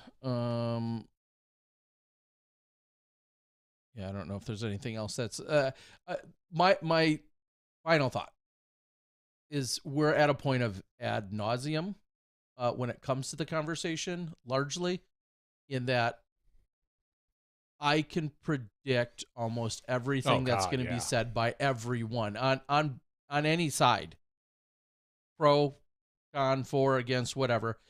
You can predict every single thing that's going to be said. And in any regard, fighting for her or fighting against her, there's not one comment that is any longer original. And if we're at the point of anyone on either side saying something for the typing it up for the 444th time in the 440th different thread of it, I'm to the point where I'm really comfortable just largely ignoring it all. And you can call me a bad media personality for doing as much. I read it and I'm 3 comments in and I'm already like, okay, this is going to go nowhere for anyone. And why am I going to waste my time? That is basically to the point in which I'm at with the entire scenario. When something new comes about, I absolutely feel like it's valid to report on it. Outside of that, there's no conversation that can be had that's worthwhile. So we'll move on. All right. Other A tiers within the PDGA. There's something I certainly want to talk about as Johnny's getting ready to pull some stuff up. But other A tiers going on, Johnny. Let's take a look. Lexington Open 25. Which Lexington Open did we play? 1 and 2. God Literally damn, we're Lexington old. All right. I couldn't remember if it was 1 and 2 or it was 2 and 3. I think it was 1 and 2. Oh, God, we're old. Yeah, that math checks out. We were on spring break. Well, you guys were getting drunk in Mexico and doing all sorts of things you shouldn't be. No, most of them were probably a lot of them barely not able to drive. But while you guys were doing that, we were collecting courses, playing tournaments in Kentucky and in Alabama and in Florida and North Carolina, Georgia, South Carolina. That's what we were doing on spring break in the late 90s and early 2000s before the internet, and we had to look it up on a book. That's what we were doing, and we were sending checks in to register for the tournaments. All right. Winning. So, yes, we were at this event. 25th Lexington Open. Brandon Brown, congratulations. Second place, tie with Matthew Blakely and Tony Rice, I believe that is. R-E-I-S-S-E. So Reese. We'll go with Reese. In the FPO, Macy Veladiez wins this, staying off tour for a little bit, wins by 15 strokes over Nina Guerrero. And in third place, Ashley Bauman. So congratulations to the men and women who won and cashed at the 25th Lexington Open. Macy Veladiez probably wasn't born when we played. No, absolutely she was not. Sweet Jesus, we're old. And the Michigan Disc Golf Hall of Fame Classic, which is another A tier, winning in MPO. You've got Luke Taylor with an 8-stroke victory over Danny Beauchamp. Tied for third place, Peyton Stamen and Jared Stoll. Moving down to a very small FPO field, only 2 women playing. Arina Shakova wins this over Melinda Ring. So congratulations, everybody. Everybody's a winner in my book, Terry, except the people that didn't win. Yeah, and I apologize because I know I had a story, and now I'm trying to find the details for said story that for some reason isn't checking out with me here. So give me 1 second, because this weekend there was a gentleman, and I thought he was playing in Kentucky. I thought it was there it is. I knew I had it. All right. Thanks for being patient. Colby Childress. In relation to Henry? No. The main guy we know. Colby Childress at the Lexington Open this weekend. Back-to-back aces. No. Hole 10 and 11. No. And we know the famous Rock Searle did that a few years ago. Okay, the year was 2000, actually. A few years ago. That was at the World Championships in 2000. That's impressive. It was holes 5 and 6. They both combined for like 350 feet. Still nonetheless amazing. I don't care. But Colby, this weekend, an ace on 10, 314 feet, and ace on 11, the very next hole, 302 feet. Those are some solid aces. Those aren't chips. Those aren't just, whoops. That's not a 180-foot shot or a 212-foot shot. Yeah. No. Those are solid aces. So congratulations. I feel like that's a story in itself. But wait. How did you follow up the second ace? Oh, I think he might have parred or birdied. Wow. I don't think at that point, I don't care. I'd go screaming, running off the course. He birdied the next hole. Okay. So 2, 4, 5 under in 3 holes. In 3 holes. Solid. Yeah, 5 under. He went on to shoot that round. That was his second round at that event, and he shot. Excuse me. I don't know if that was his 1,002 rated round. Show round rating. I've never personally seen someone get back-to-back aces. I have witnessed 2 people get back-to-back aces on the same hole. Yeah. We were at Sheboygan, Volrath Park, hole 1. I was on hole 3 watching them tee, and it was 2 Masters. And hole 1 at Volrath, I think, runs 230. No, not that far. Not even that far? No. Like 194. 190 or 194. Directly, like, we're talking literally 3 feet past the basket. It drops down to a ravine.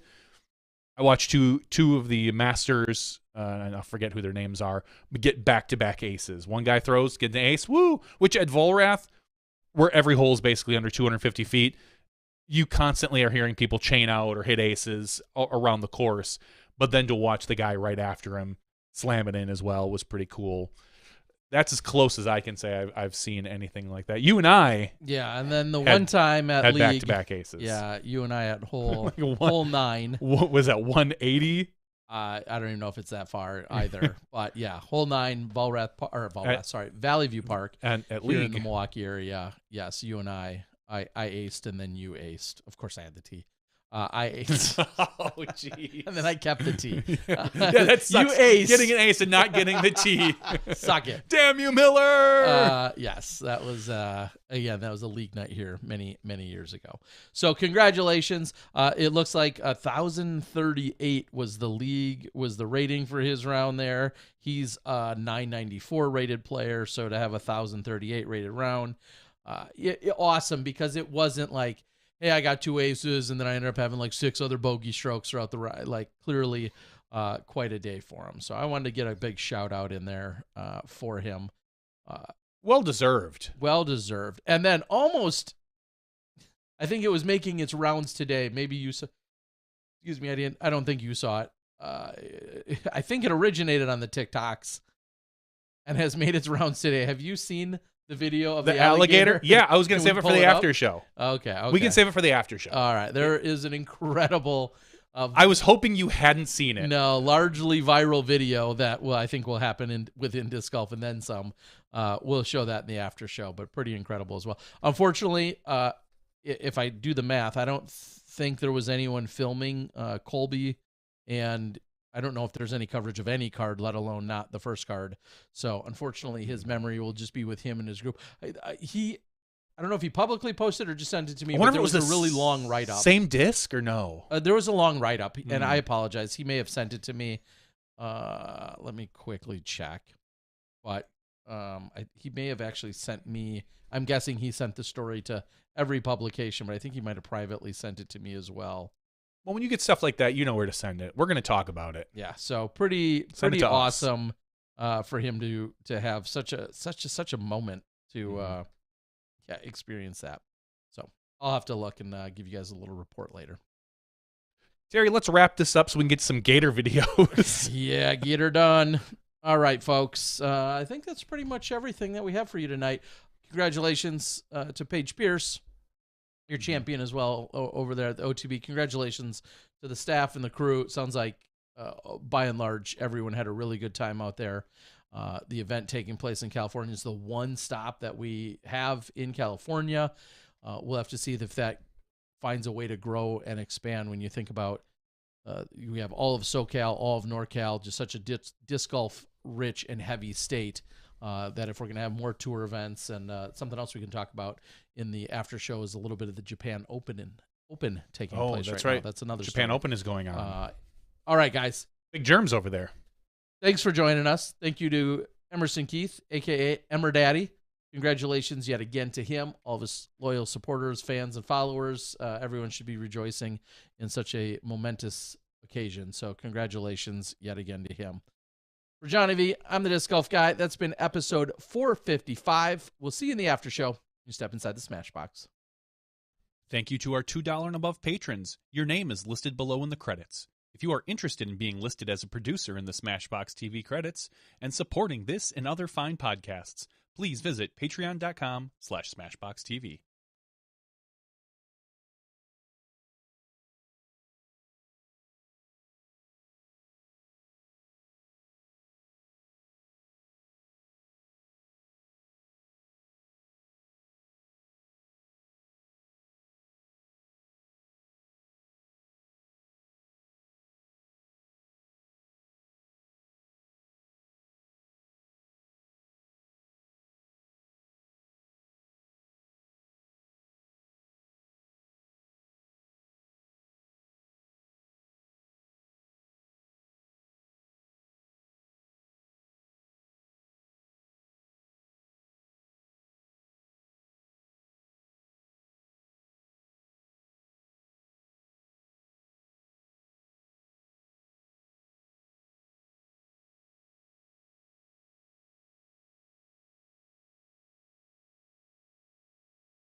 Hello, everyone, and welcome to Smashbox TV's podcast 455's After show. We're here. It's the after show. If you're new here, which you're probably not, but if you're new here, we will talk about anything disc golf or non-disc golf related. We'd love to rely on our chat board. The super chat has been turned on. That is available for you if you'd like to check that out. Anything you want to talk about. And go ahead, you put it in there, and we may or may not, play off of what you give us for some topics and or conversation pieces. I guess that's the same as topics. We do see a lot of our regulars out there in the chat currently on the YouTubes. I'm looking at Ace Run Productions. Hope you guys are doing well. Seeing Tim Courts and Glenn, a whole bunch of people that we typically see out there. So thank you. A little bit of the chat, which unfortunately I don't care about, but the conversation specifically about some basketball being played. Apparently there's an NBA playoff game going on right now as we speak. Probably tonight was the NBA playoff, I believe, and also the NBA lottery. So they were pulling the name of the team who's going to get the first pick, and there's which I didn't know, and you probably have no clue. There's a kid coming into the league who's 19. Yeah, he good. From France, who they're saying is a generational talent. They're talking like LeBron level. Okay. He's 7'4". Okay. Yeah, and has every aspect of the game you want to take care of. Three-point shooting, inside, outside, defense. But can he dunk? Well, he's working on that. Okay. He's working on the dunk, Terry. Okay. And the Spurs got the first pick in the lottery. So the odds are... And it should have went to who, though? Because it shouldn't have went to the Spurs. I know that. Well, I mean, I think they had probably a 7 or 8% chance to get it, as opposed to the highest percent chance, which I think was Houston at 14, as well as one other team. I don't know. But I briefly looked earlier today. I'd never heard of this kid until today. Now you're his biggest fan. I don't care about him. Oh, wow. But either way. That's so American of you. You know what? He's going to come over to the United States and play ball, and probably, assuming he stays healthy, looks like he's going to be a very solid player. Okay. They're talking like the last big name that was this big coming into the league was LeBron. So we'll see. I don't know. I don't know. I'm not a basketball aficionado, I just kind of briefly on the outskirts. You pay attention when the Bucks do well. 100%. And I'm not going to watch any of the playoffs or finals game, but I'll keep up on it. I'll watch the score at the end of the day. Well, we're going to spoil some scores because I just had to Google them. Oh, no, I already lost them. Looks like there was a game tonight, and the Los Angeles Lakers. Okay, the Lakers. They lost by 6 to the Nuggets. I think the Lakers, who just beat the Golden State Warriors. They're also from California.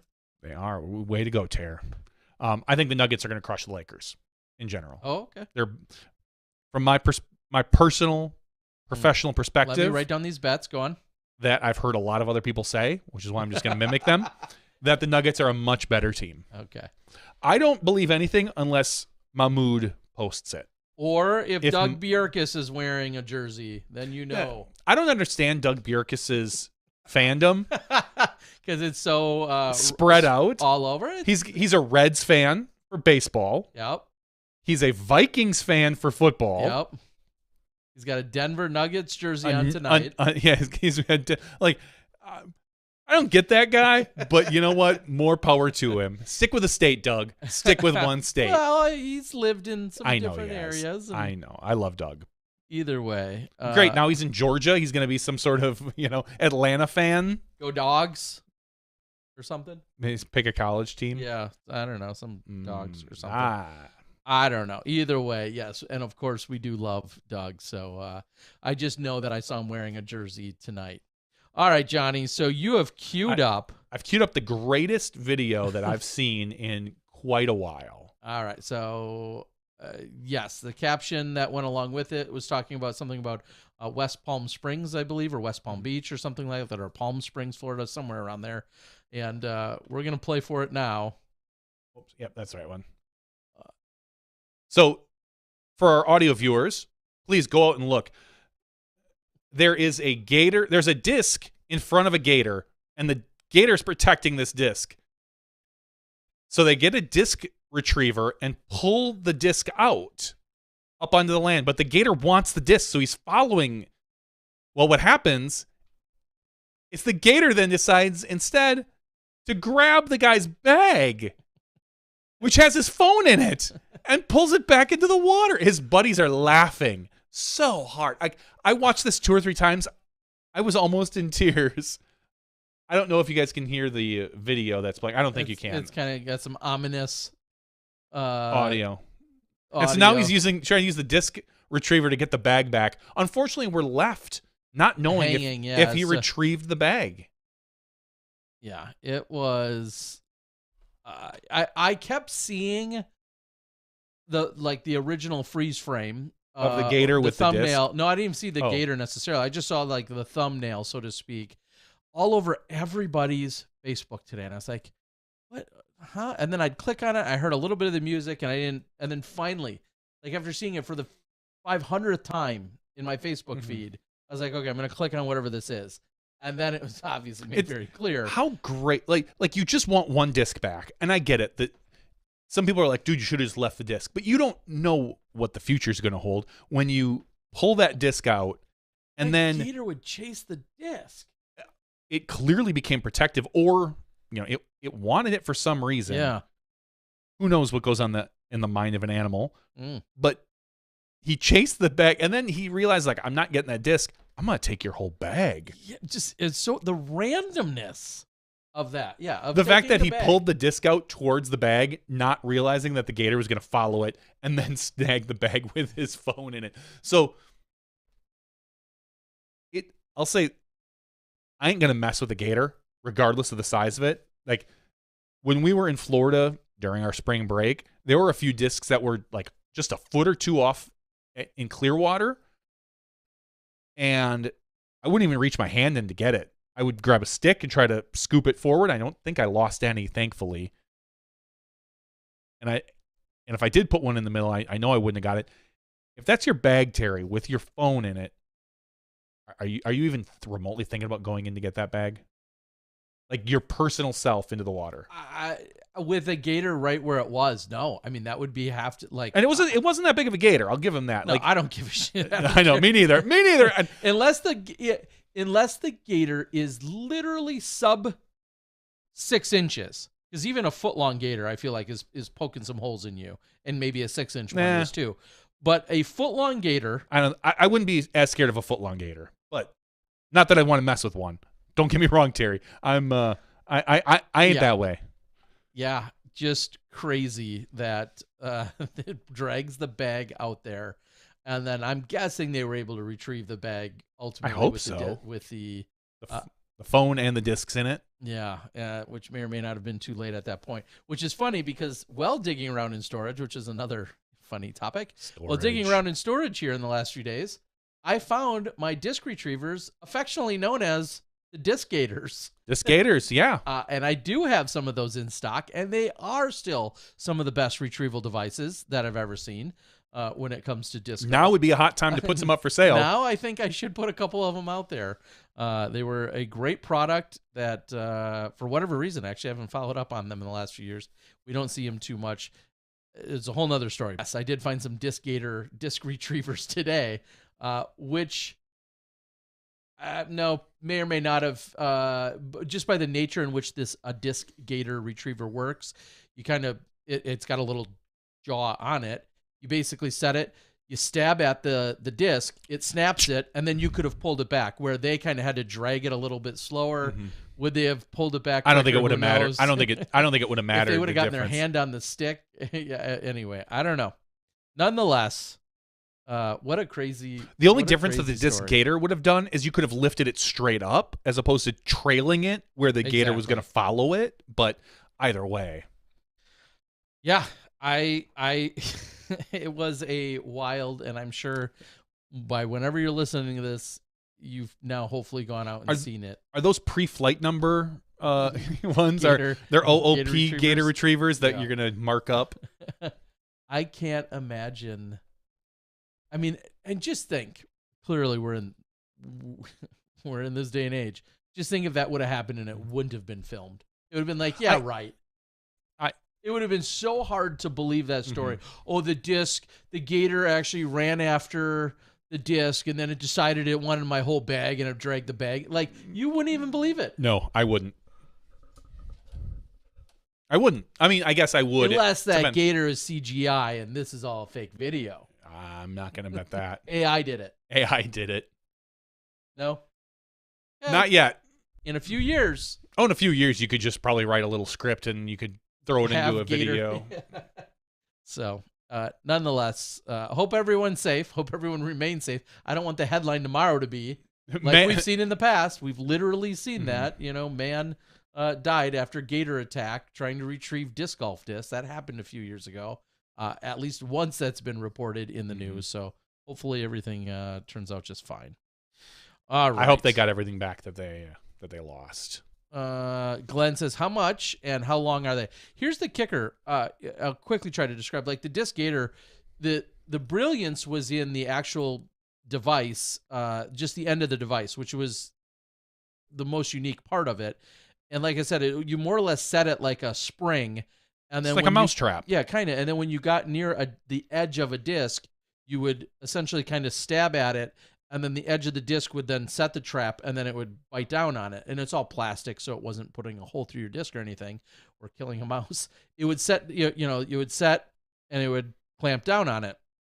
The biggest challenge with them is what you had to attach to it. And they came out with various poles and all these different things that were just really tough to get a practical pole that could extend long enough to make it truly useful, but then was also durable enough to maintain its weight.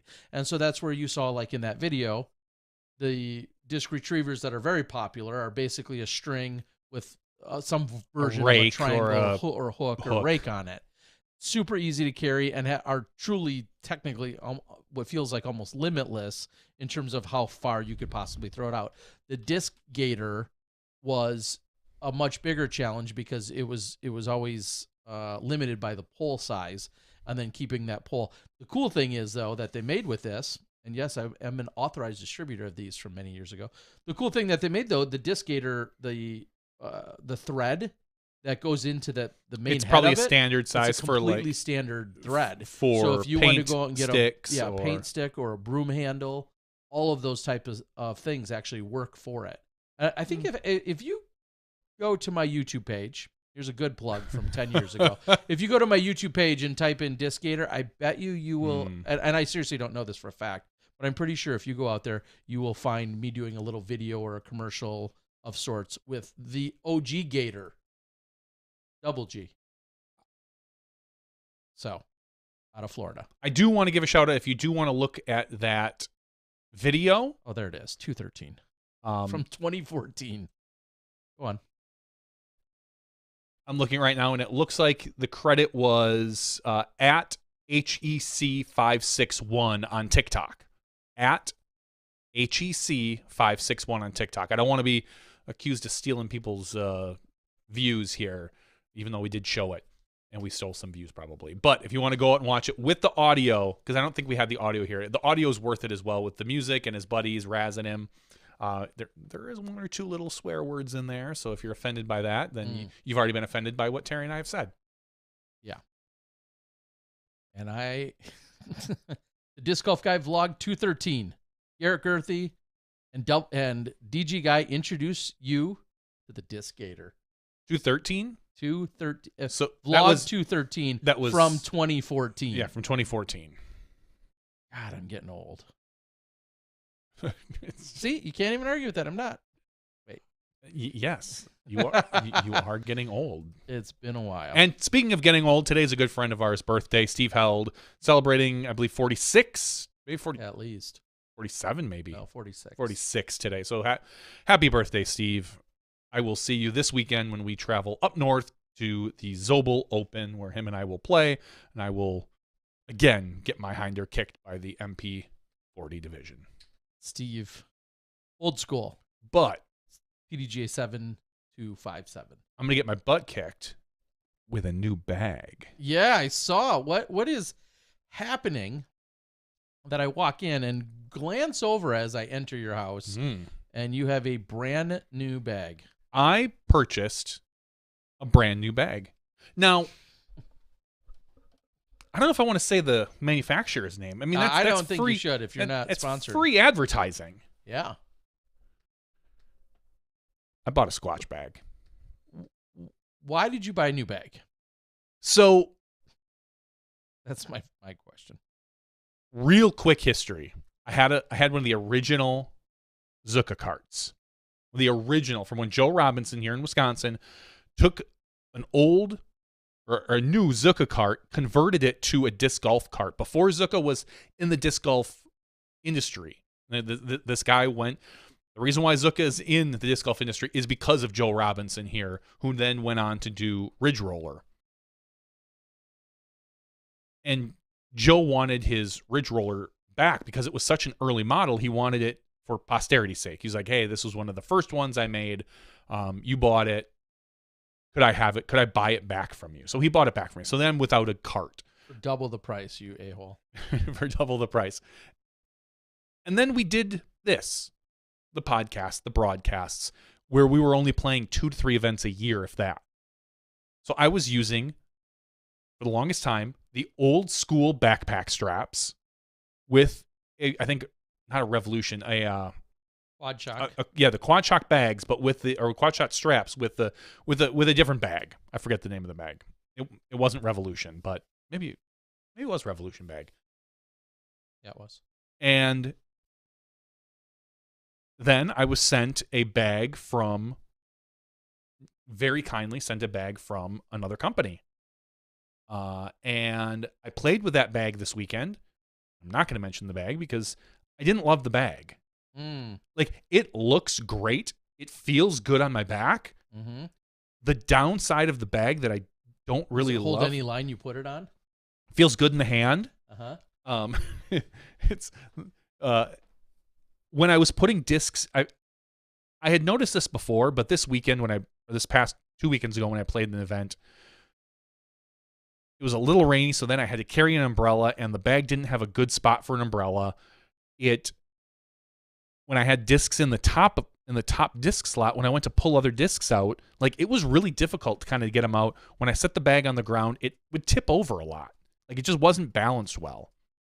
So I was not again, while the bag looks phenomenal and feels good, it works really well if you have it about half full.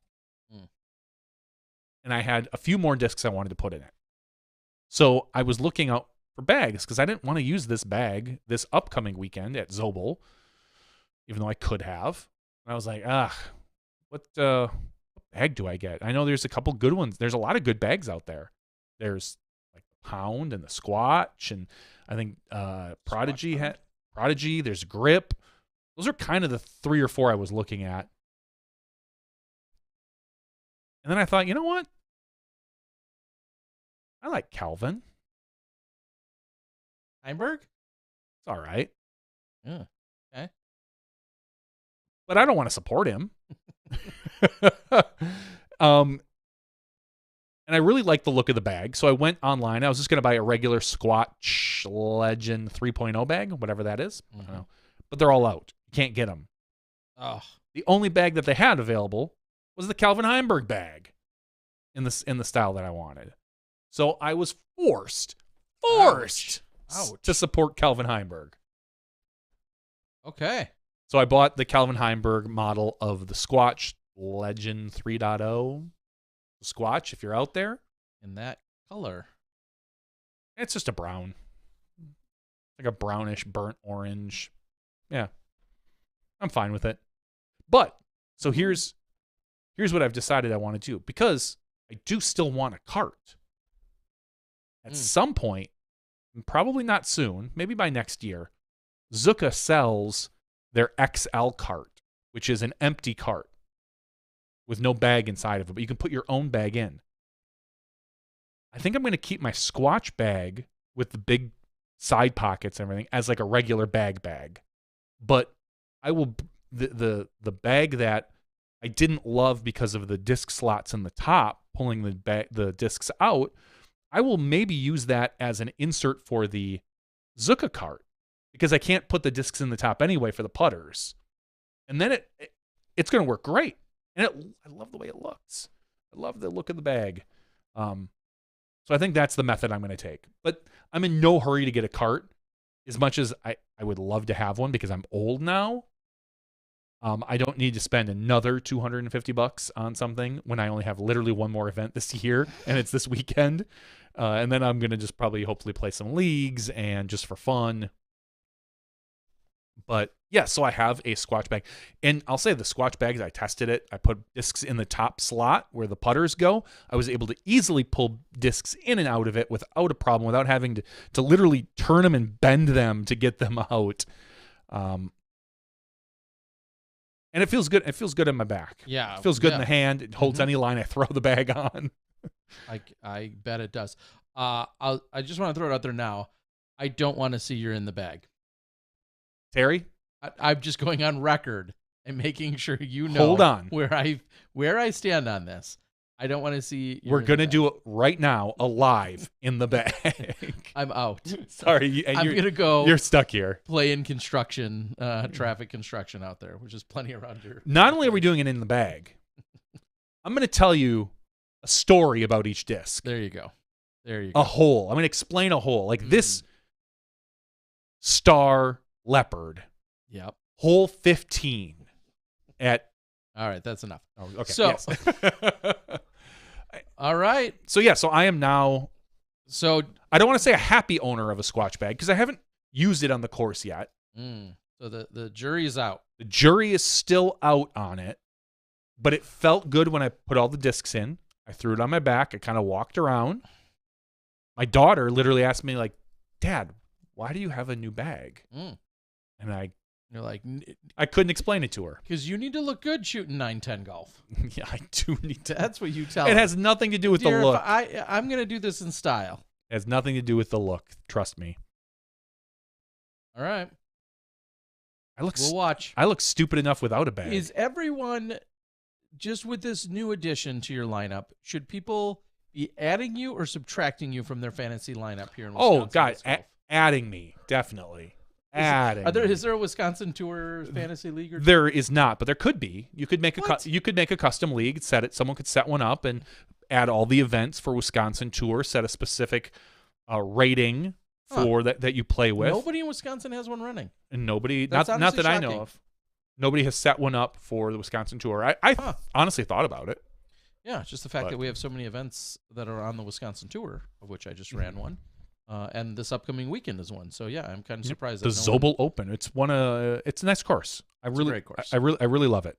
I also used to run that event. I know you did. I'm playing again 2 events this year: Standing Rocks and Zobel. Maybe I'll try to squeeze in another one, but I'm too lazy to look at when registration opens for most events, and one of those things. It's like, all right, things sell out so fast these days. Yeah, like you apparently. I am a sellout. If Squatch wants me to sell out. Wow, interestingly enough, we have I don't want to be insulting. I thought Andrew Brown may have got to Masters age. I must be confusing him with someone else. Okay, because the highest rated player we have playing in the event is 1,004 rated. That's in MPO. Yeah, in MPO. Not And that's what I'm MP40 saying. where I'm playing. But I'm saying I thought he had gotten to Masters age, but maybe I must be. I don't know. I guess he's not. Although that old. after. No, he played Masters last year. Yeah. Okay, so So- he is old enough. Now- And he's choosing to play open. So here's it. Not I don't want to say interesting, but He's lucky he's not there to whoop you. so remember, at the beginning of the year, my rating was too high to sign up for MA40 because I was at 937 or something dumb. Mm-hmm. So I signed up in the 2 events in MP40. Well, now my rating has dropped down to like 915 or something. 918. 918. Now you're the lowest rated MP40 this weekend. So, Okay. and I'll fully admit, my skill set, based on where I've been playing and what I've been doing, belongs in MA40. Yeah. But now I'm stuck in MP40, even though my rating has dropped. You can't change for this event. There's 9, I which tells I me don't know. like they're not playing. If there were 8, I'd be like, oh yeah, clearly they're full, and the event itself is full. But it might be, if you wanted, it might be worth at least asking the question, because if there's 9, that already tells you that there's not evenly spaced groups of exactly 4. There's 9. Yeah, there's 9. So that's Mike Harrington's usually on the board. He's the TD of this event. At that point, at 918, you'd be almost perfectly. You would literally be the middleman in terms of overall ratings. It's funny because, like I said, as I know, that is where my skill set belongs right now. If I truly do believe that if I start playing more and more, I will get up to 940, 950 golf. I won't even go past 950 at this point because I wasn't much of a 950 during my heyday. But yeah, so it's interesting, like being quote unquote stuck where you signed up. If that had 8 people in it, I would feel awkward or bad asking like, oh, can you switch me over? That's what I'm saying. Yeah, the fact that I saw, but there's already 9 tells you that there's going to be a mix of some mixture out there anyway. Whatever. Glenn says, Johnny, get you a caddy. Pay Terry. No, I don't know if Johnny has enough money. I do. Okay, maybe he does. But I would have to not only not go to the Beaver State Fling and get paid to be there, but then I would have to help hand select the card first round as well if I were to caddy and subject myself to that. Yeah. We could drop a card that would entertain me enough. Oh, I think we could make up a card. For sure, first round. In MP40. In MP40, yeah. Yeah, we not could. MA40. No. There my rate would double or maybe triple. Yes. So no offense to the MA40 guys no, if I end up playing with of course not. But unfortunately, I'm stuck at Milo for the weekend watching our sports best FPO and MPO players. So I'm going to miss out on what you have going. You're going to miss out on it, Terry. But you should go live for it all from your phone. No, but I will text you constantly as to what I do. Please. Hey Terry, remember the basket with the on the rock? I took a 3 because I missed a putt. Yes. I hit front. It's going to be great texts. That's absolutely what I would need. And then Brian Pilcher's on the board. He says you can sign up for my event on Sunday in MA40. I don't believe I can because Order battle, bro. I don't believe I can. I think my family has something going No, on you need to Sunday. go play.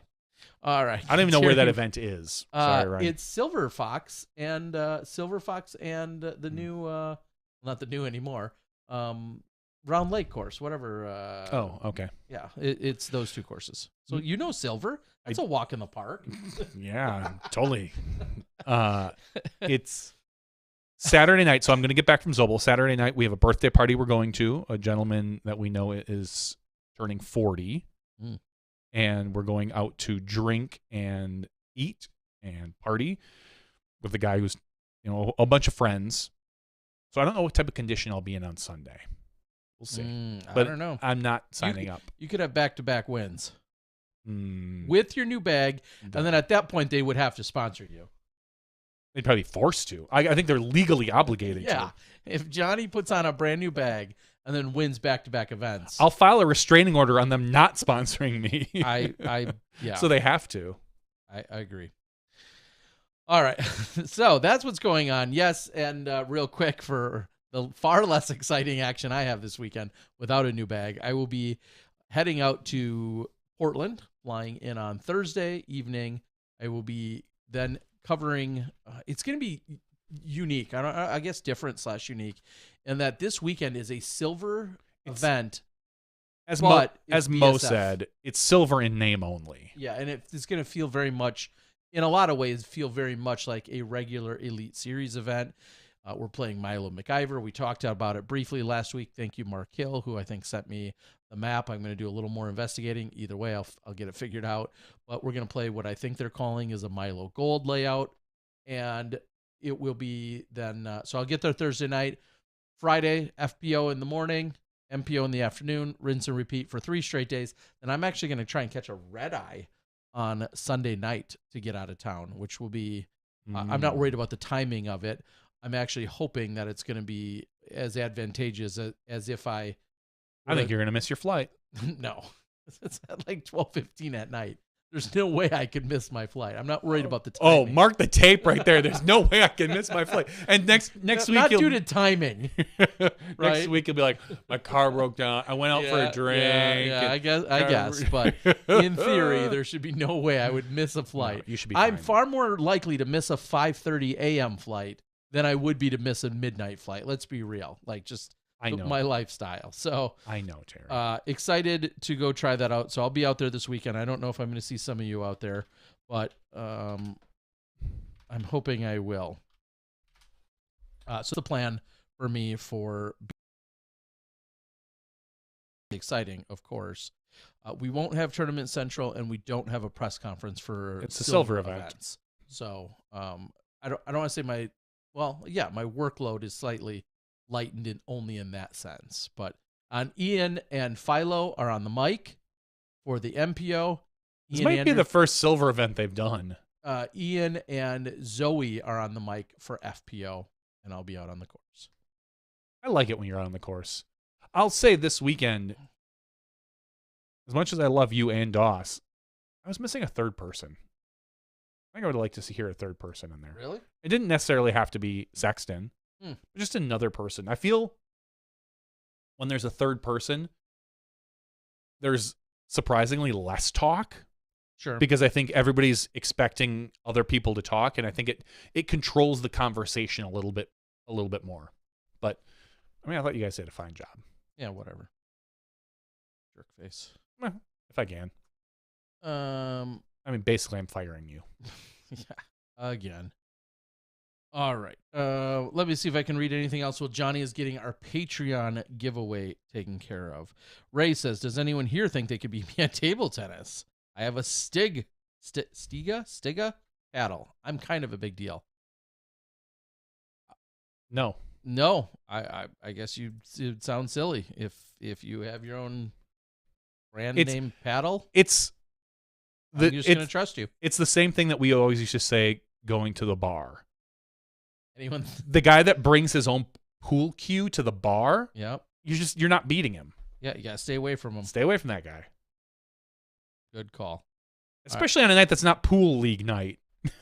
Like if the guy walks into on a Friday night to some bar and he has his own pool cue, first of all, you're kind of a dork. Second of all, don't play against him. He's going to beat you. Yeah. Well, I wouldn't challenge anyone in table tennis in any capacity ever. No, I'm no good. There is no doubt about that. Terry should walk the course. I don't know if you're talking about this weekend, but yes, I'll be out there physically walking around with whatever is deemed our feature/lead card. I'll be out there. Terry should roll the course. That would be sweet. I mean, if I maybe got myself a some kind of little scooter or one wheel or whatever else is trendy, that wouldn't be a bad idea. I want some unique stories From this weekend? from this. No, while you're on the air. One of the things that, and I understand why they're on the course, I feel like the on-course reporter is underutilized for certain situations. Brian, I think, has done a great job. I believe you set Brian up very well. We can only hope that Ian and Philo set you up the same way.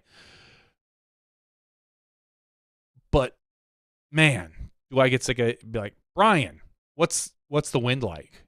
Brian, what's the temperature like? Like, I'm sick of hearing that. We can all, for the most part, see. For the most part.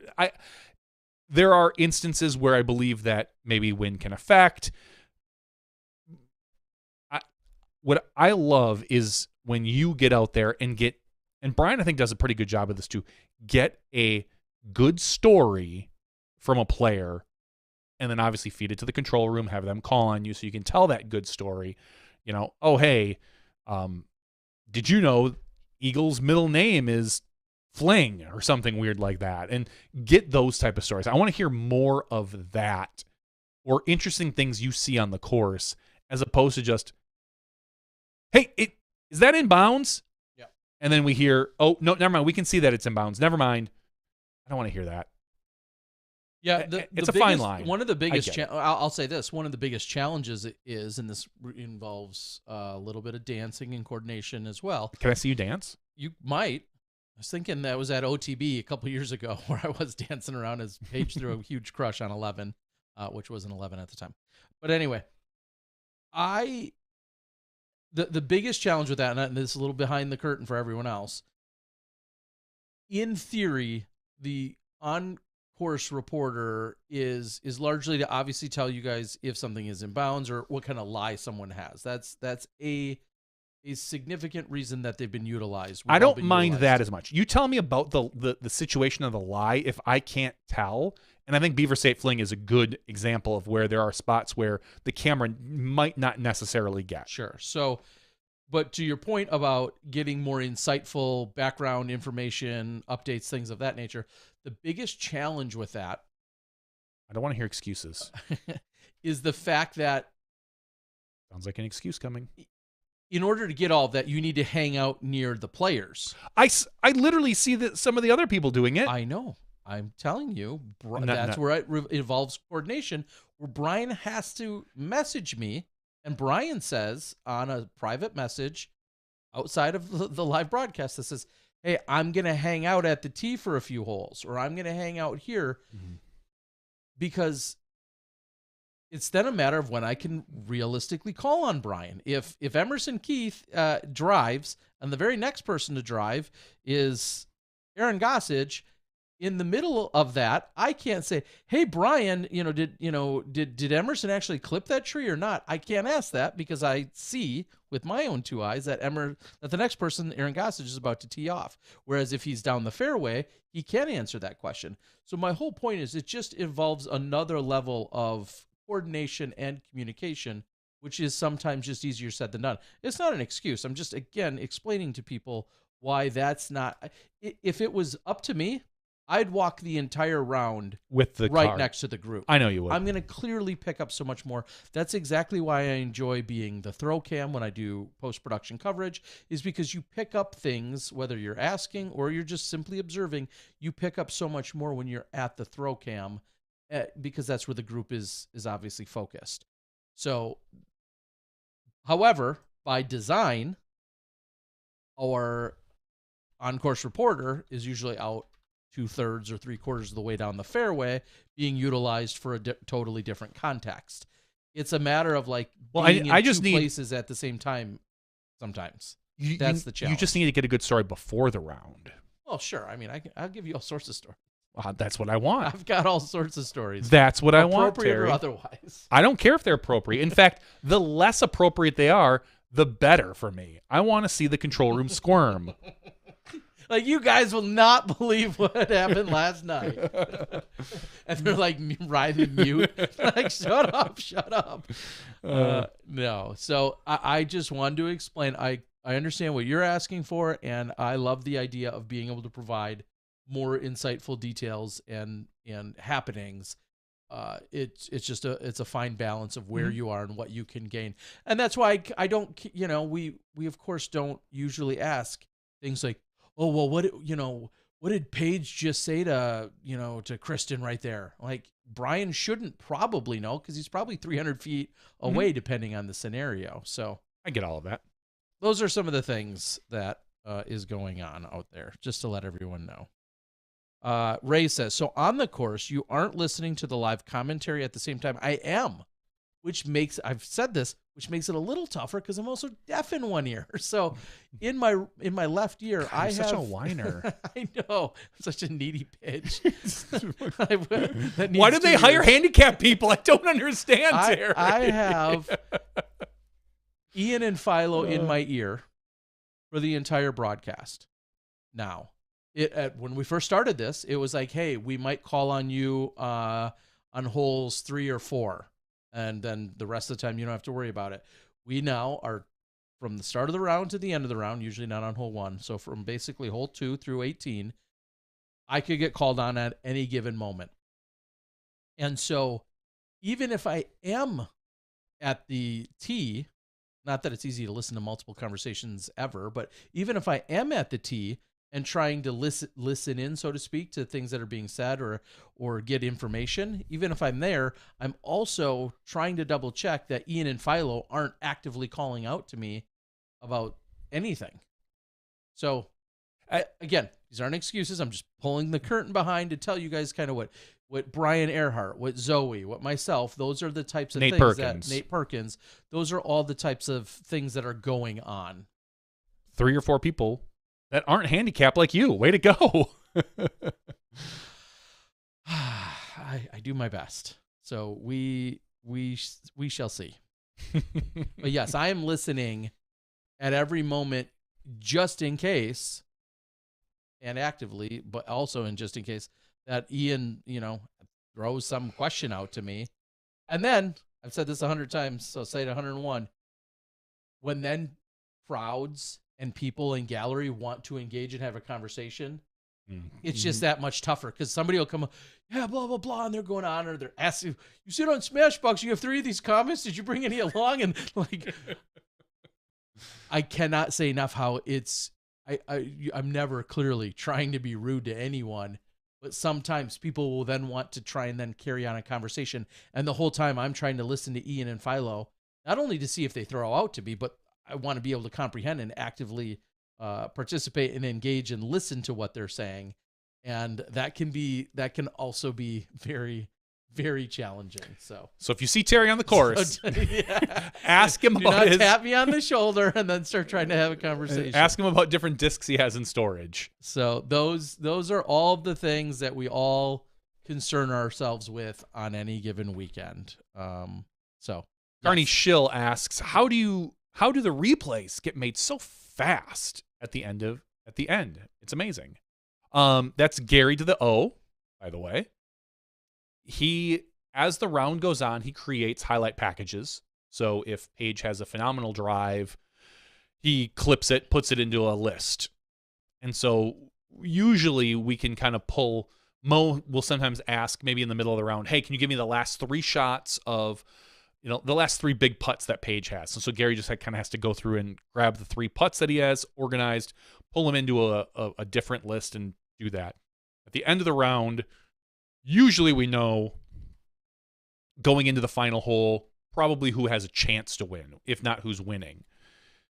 So Gary has probably already pre-made some of these highlight packages so that they're just ready to go, because he's constantly working on it throughout the round. He is separate replay operator and replay package operator. So anytime you see a group of highlights put together, it's him, that he has arranged those at some point during the round, whether it was really quickly because Mo suddenly asks, oh, I need the last 3 tree hits. I'm like, oh, crap. So Gary has to like quickly pull that together. Or maybe Gary has already kind of planned that ahead of time. Sometimes Gary will, what we call sell in the thing. He'll sell a replay package like, oh, hey, guess what?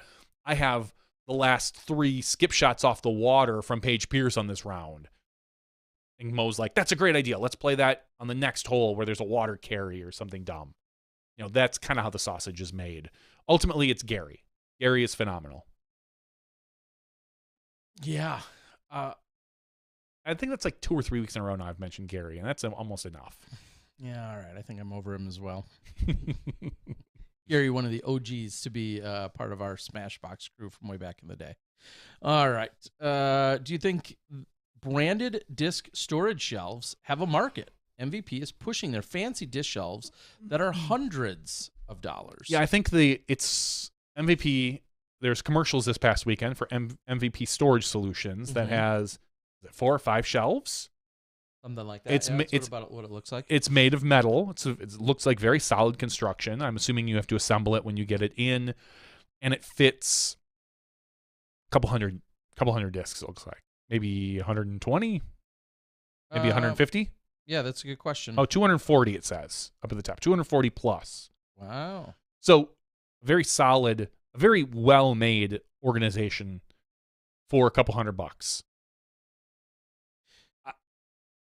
I will say that if you have money to spend and have a lot of discs, this is a great solution. There are a lot of generic solutions you can buy that aren't disc specific. Mm-hmm. I've heard of people reusing IKEA shelves. I've heard of different shoe racks that can be used, none of which are probably perfect for discs, but probably will work. If you're handy with a little bit of woodworking, you can make your own. That's probably the route that I would go. PVC pipe. Yeah, that PVC is very popular that solution. was my first one. Is I just threw together a PVC rack that had I think 4 shelves on it, 3 or 4 shelves, and it was at my basement of the old house for probably 10, 11 years before we moved to this place. And I've got shelving that I just threw together with some spare lumber that I had. I put together some really simple racks that go on shelves here. I mean, there's no reason not for MVP not to make them. They look like they're well made. MVP they've got a really good reputation. I would never say anything bad about the shelves. They're expensive. The premium storage rack is the ideal way to keep your discs organized, safe, and easily accessible for your next round. Yeah, I mean, MVP. Write Write me a check. Write me a check, MVP. If you here's what I'll say. If you want to order one, let me know, because I'm an MVP dealer, so I will send you one. I will charge you, and you can order it from me. I will second that. So if you do decide you want to go that route, yes, I can make that happen. We can just get it drop shipped right to your door. Why buy from some random faceless website or company when you could support my ugly face? And I could get it just shipped right to your front door. Or, yeah, there's, like you said, there's a lot of other alternatives. I always get so tempted by them because I look at, like, the MVP one, I genuinely think looks like really sharp and it looks great. And I think, do you care how sharp? Now, if this rack, like, for whatever reason, if you're displaying all your discs, maybe you have in a smaller apartment, you don't have necessarily the storage space, so it's going to be sitting in like a lobby or an entrance or a mud room or a bedroom. I can understand that. Or it's part of your setup because you're a disc content creator, and then it looks really cool when there's a light on it. Or even if it's in your garage and you just want one central place to put it all. Yeah, I think it looks really nice, and obviously it's very functional. I think it looks great. What I was going to say is the fact that I look at them and I always want to get one. And I'm like, what the hell am I going to do with it? I have 10,000 Frisbees. Why would I put 240 of them on a rack? And that's a stupid, selfish problem of my own. So trust me, I understand this. You just but need yet they always more they racks. Like tease me. They tease me because I'm like, that would look really cool. And I'm like, you just need 40 racks. no, that gets me Just shy of 10,000 discs. Oh, 40, yeah. 40 40 times at 240 a pop. Yeah, okay. Come on, Terry. Well, maybe I should just do that then. I mean, MVP, if you're out there and you want to You rack. want to sponsor me for 40 racks? I mean, I would shoot some pretty cool videos with them. I promise you that. Like Terry said, they look great. I'm sure they're 100% functional, and they will last probably a lifetime. Yeah, they should. If you're racking them, I don't know what the hell you're doing. Who knows? I don't know, Terry. But me personally, if I'm going to keep it in a basement or a garage, I'm probably not paying for a really expensive, nice rack. I would probably just throw something together with some spare wood or go out and buy something, because you could probably assemble something like that out of wood for $50, maybe 80 at the most. Sure. If you just don't want it to look great, if you're not going to finish it, if it's going to be raw wood, if you're going to probably do a really nice finishing job on the wood, get some nice wood, you're probably looking at $130 to $150. And at that point, then you're talking about time and labor. It's going to have all the tools. How much would the gas cost you to go to Home Depot 6 times and back because you forgot something or need something? Yeah, all the different. But some people just really enjoy the process of making it. But I don't see any issue with them selling them or having them. No. I think just like their putting stations that they have. Sure. You know, you can probably find a way to build one, but it's going to look janky. Unlike the professional products that they put out. Yeah, I mean, one thing I think that I cannot say, and I was just saying this to somebody else the other day. So I really applaud them in that when you're you have a wholesale account like myself, or maybe even if you just order a lot. But when I get discs from them, they have a box, and then they have an interior box that essentially becomes a storage / POP type box. One where if I ordered 200 Frisbees from them, they would come in 2 100 count boxes roughly. And then within that, they'd come within a 25 count box or whatever the numbers are. And if I were to then go to run a tournament, immediately I would put out those 8 boxes of 25 Frisbees. Mm-hmm. And I love that because they fit them perfectly. I love that they do that. That is a huge missed opportunity that others, well, maybe it's not a missed opportunity. Maybe every other manufacturer, namely Innova and Discraft of years ago, thought about doing something like that and then ultimately didn't. I'll just say as someone who buys their product, and then for people who run events, and somebody who doesn't want to go out and invest in other storage right off the bat, I think they absolutely have knocked that out of the park. And that's been going on for many years. So I can really appreciate that. Now I'm in a situation where I'm getting most of those boxes right now, and then I can either give those to someone else. I don't have a use for those. I'm going to put them into the much more expensive plastic bins that I've invested into the disc bins. But if you're just getting started out, or you have no other good way to store them or transport them, the fact that they come that way, I think, is absolutely incredible. So I've applauded them for many years for doing that. I really appreciate it.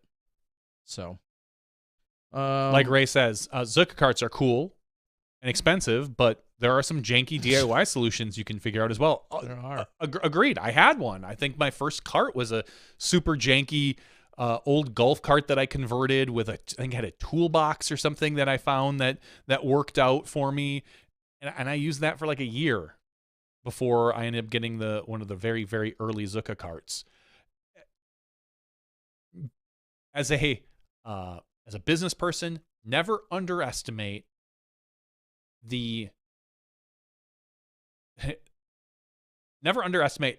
what something will sell for. There is someone that just ease of use, looks nice. Is there anything on the market that close to matches it? Probably not. Buy it. people have disposable income. That's the way it works. Tim says, playing an MA50, you see some janky things. I can I can imagine, and there's a lot of creativity out there, and we all know that.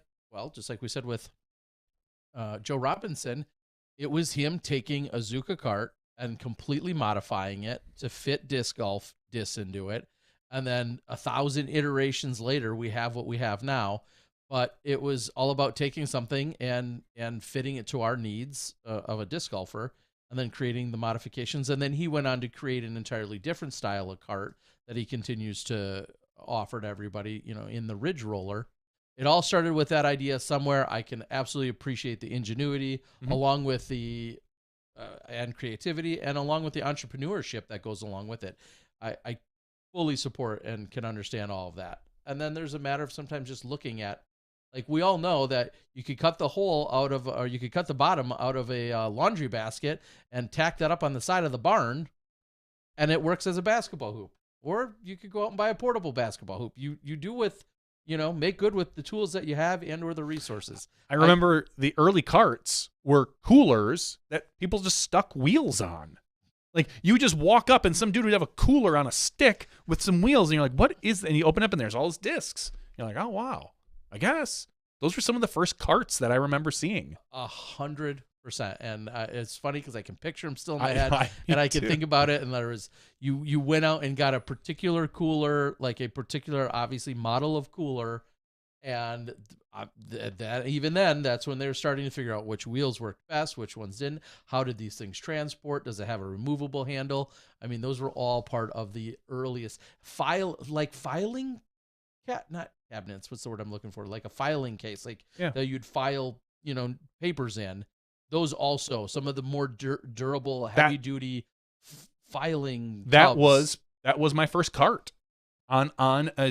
Mixed that with a golf cart, like a cheap golf cart that I bought, and like a little toolbox kind of thing. It was a file. I think I had a toolbox, then I moved it to a filing cabinet, like a filing thing. And at some point, it was just like, all right, this just isn't working. That's when I got the Zuka, or the early Zuka. So yeah, those are some of the. Another day, there's could be a whole conversation. There used to not be backpack style bags by Grip in 2008 or 10 when those finally came out, and that started a whole different trend. And even before that, Revolution bags that were a whole nother conversation. So there's a long way that we've come. And yes, Spock says it. Milk crate on a dolly. You still see those you still see those out there today. I guess do whatever works for you. Strollers, red wagons, baby strollers continue very much to be a solution for whatever works for you. You know what works for me?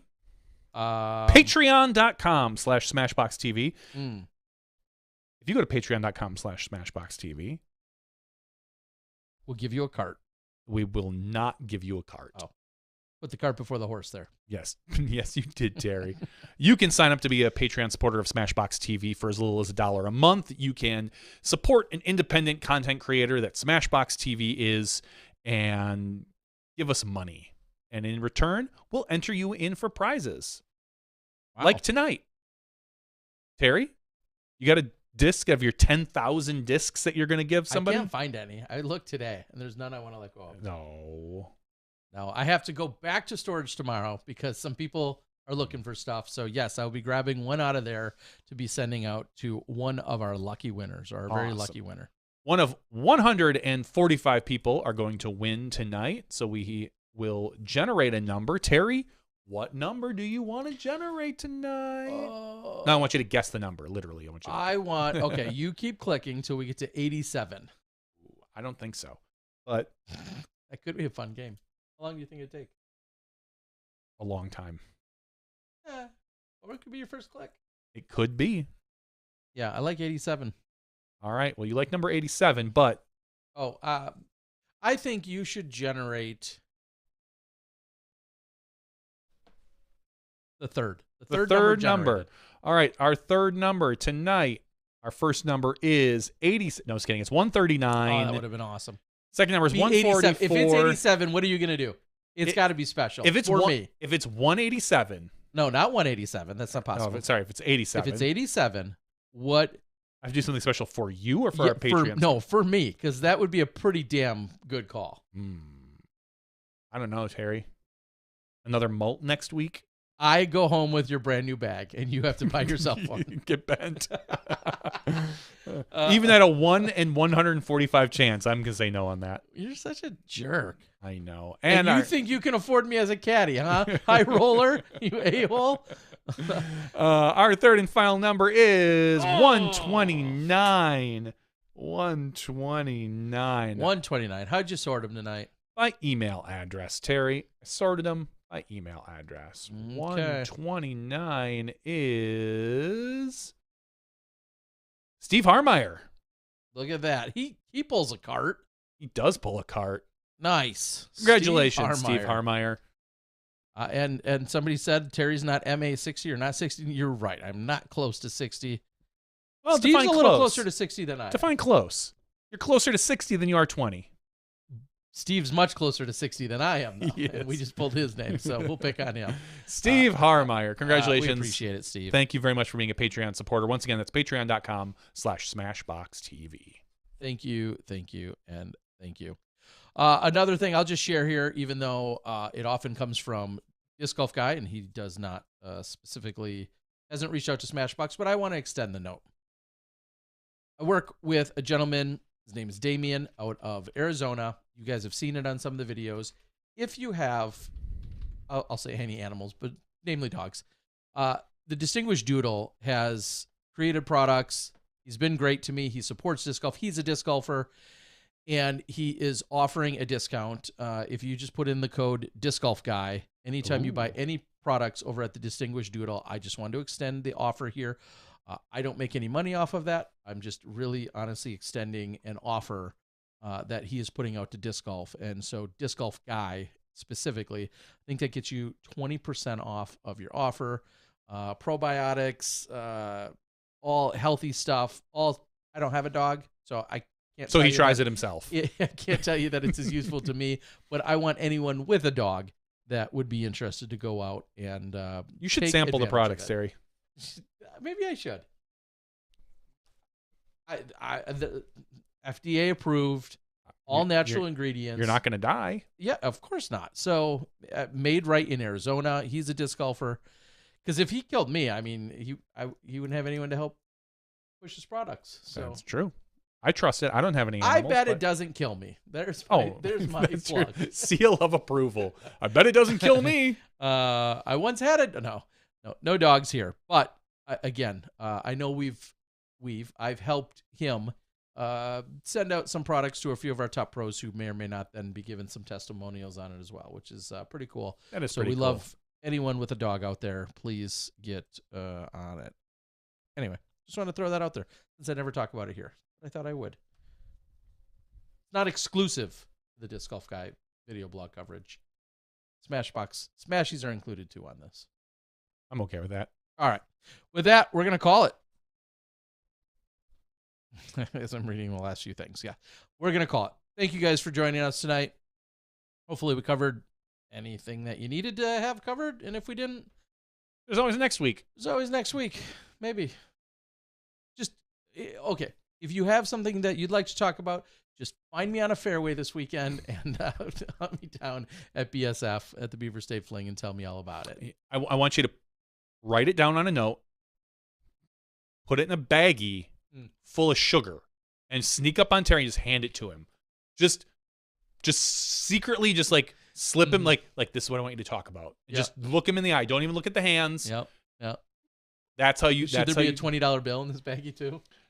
It wouldn't hurt. It wouldn't hurt. Okay. That's how you pass Terry information. Yes, that would be a good way to do it. Thank you guys for joining us. That's been podcast 455's after show for Johnny. I'm Terry, the Disc Golf Guy. We'll see you next week when you step inside the Smash Box.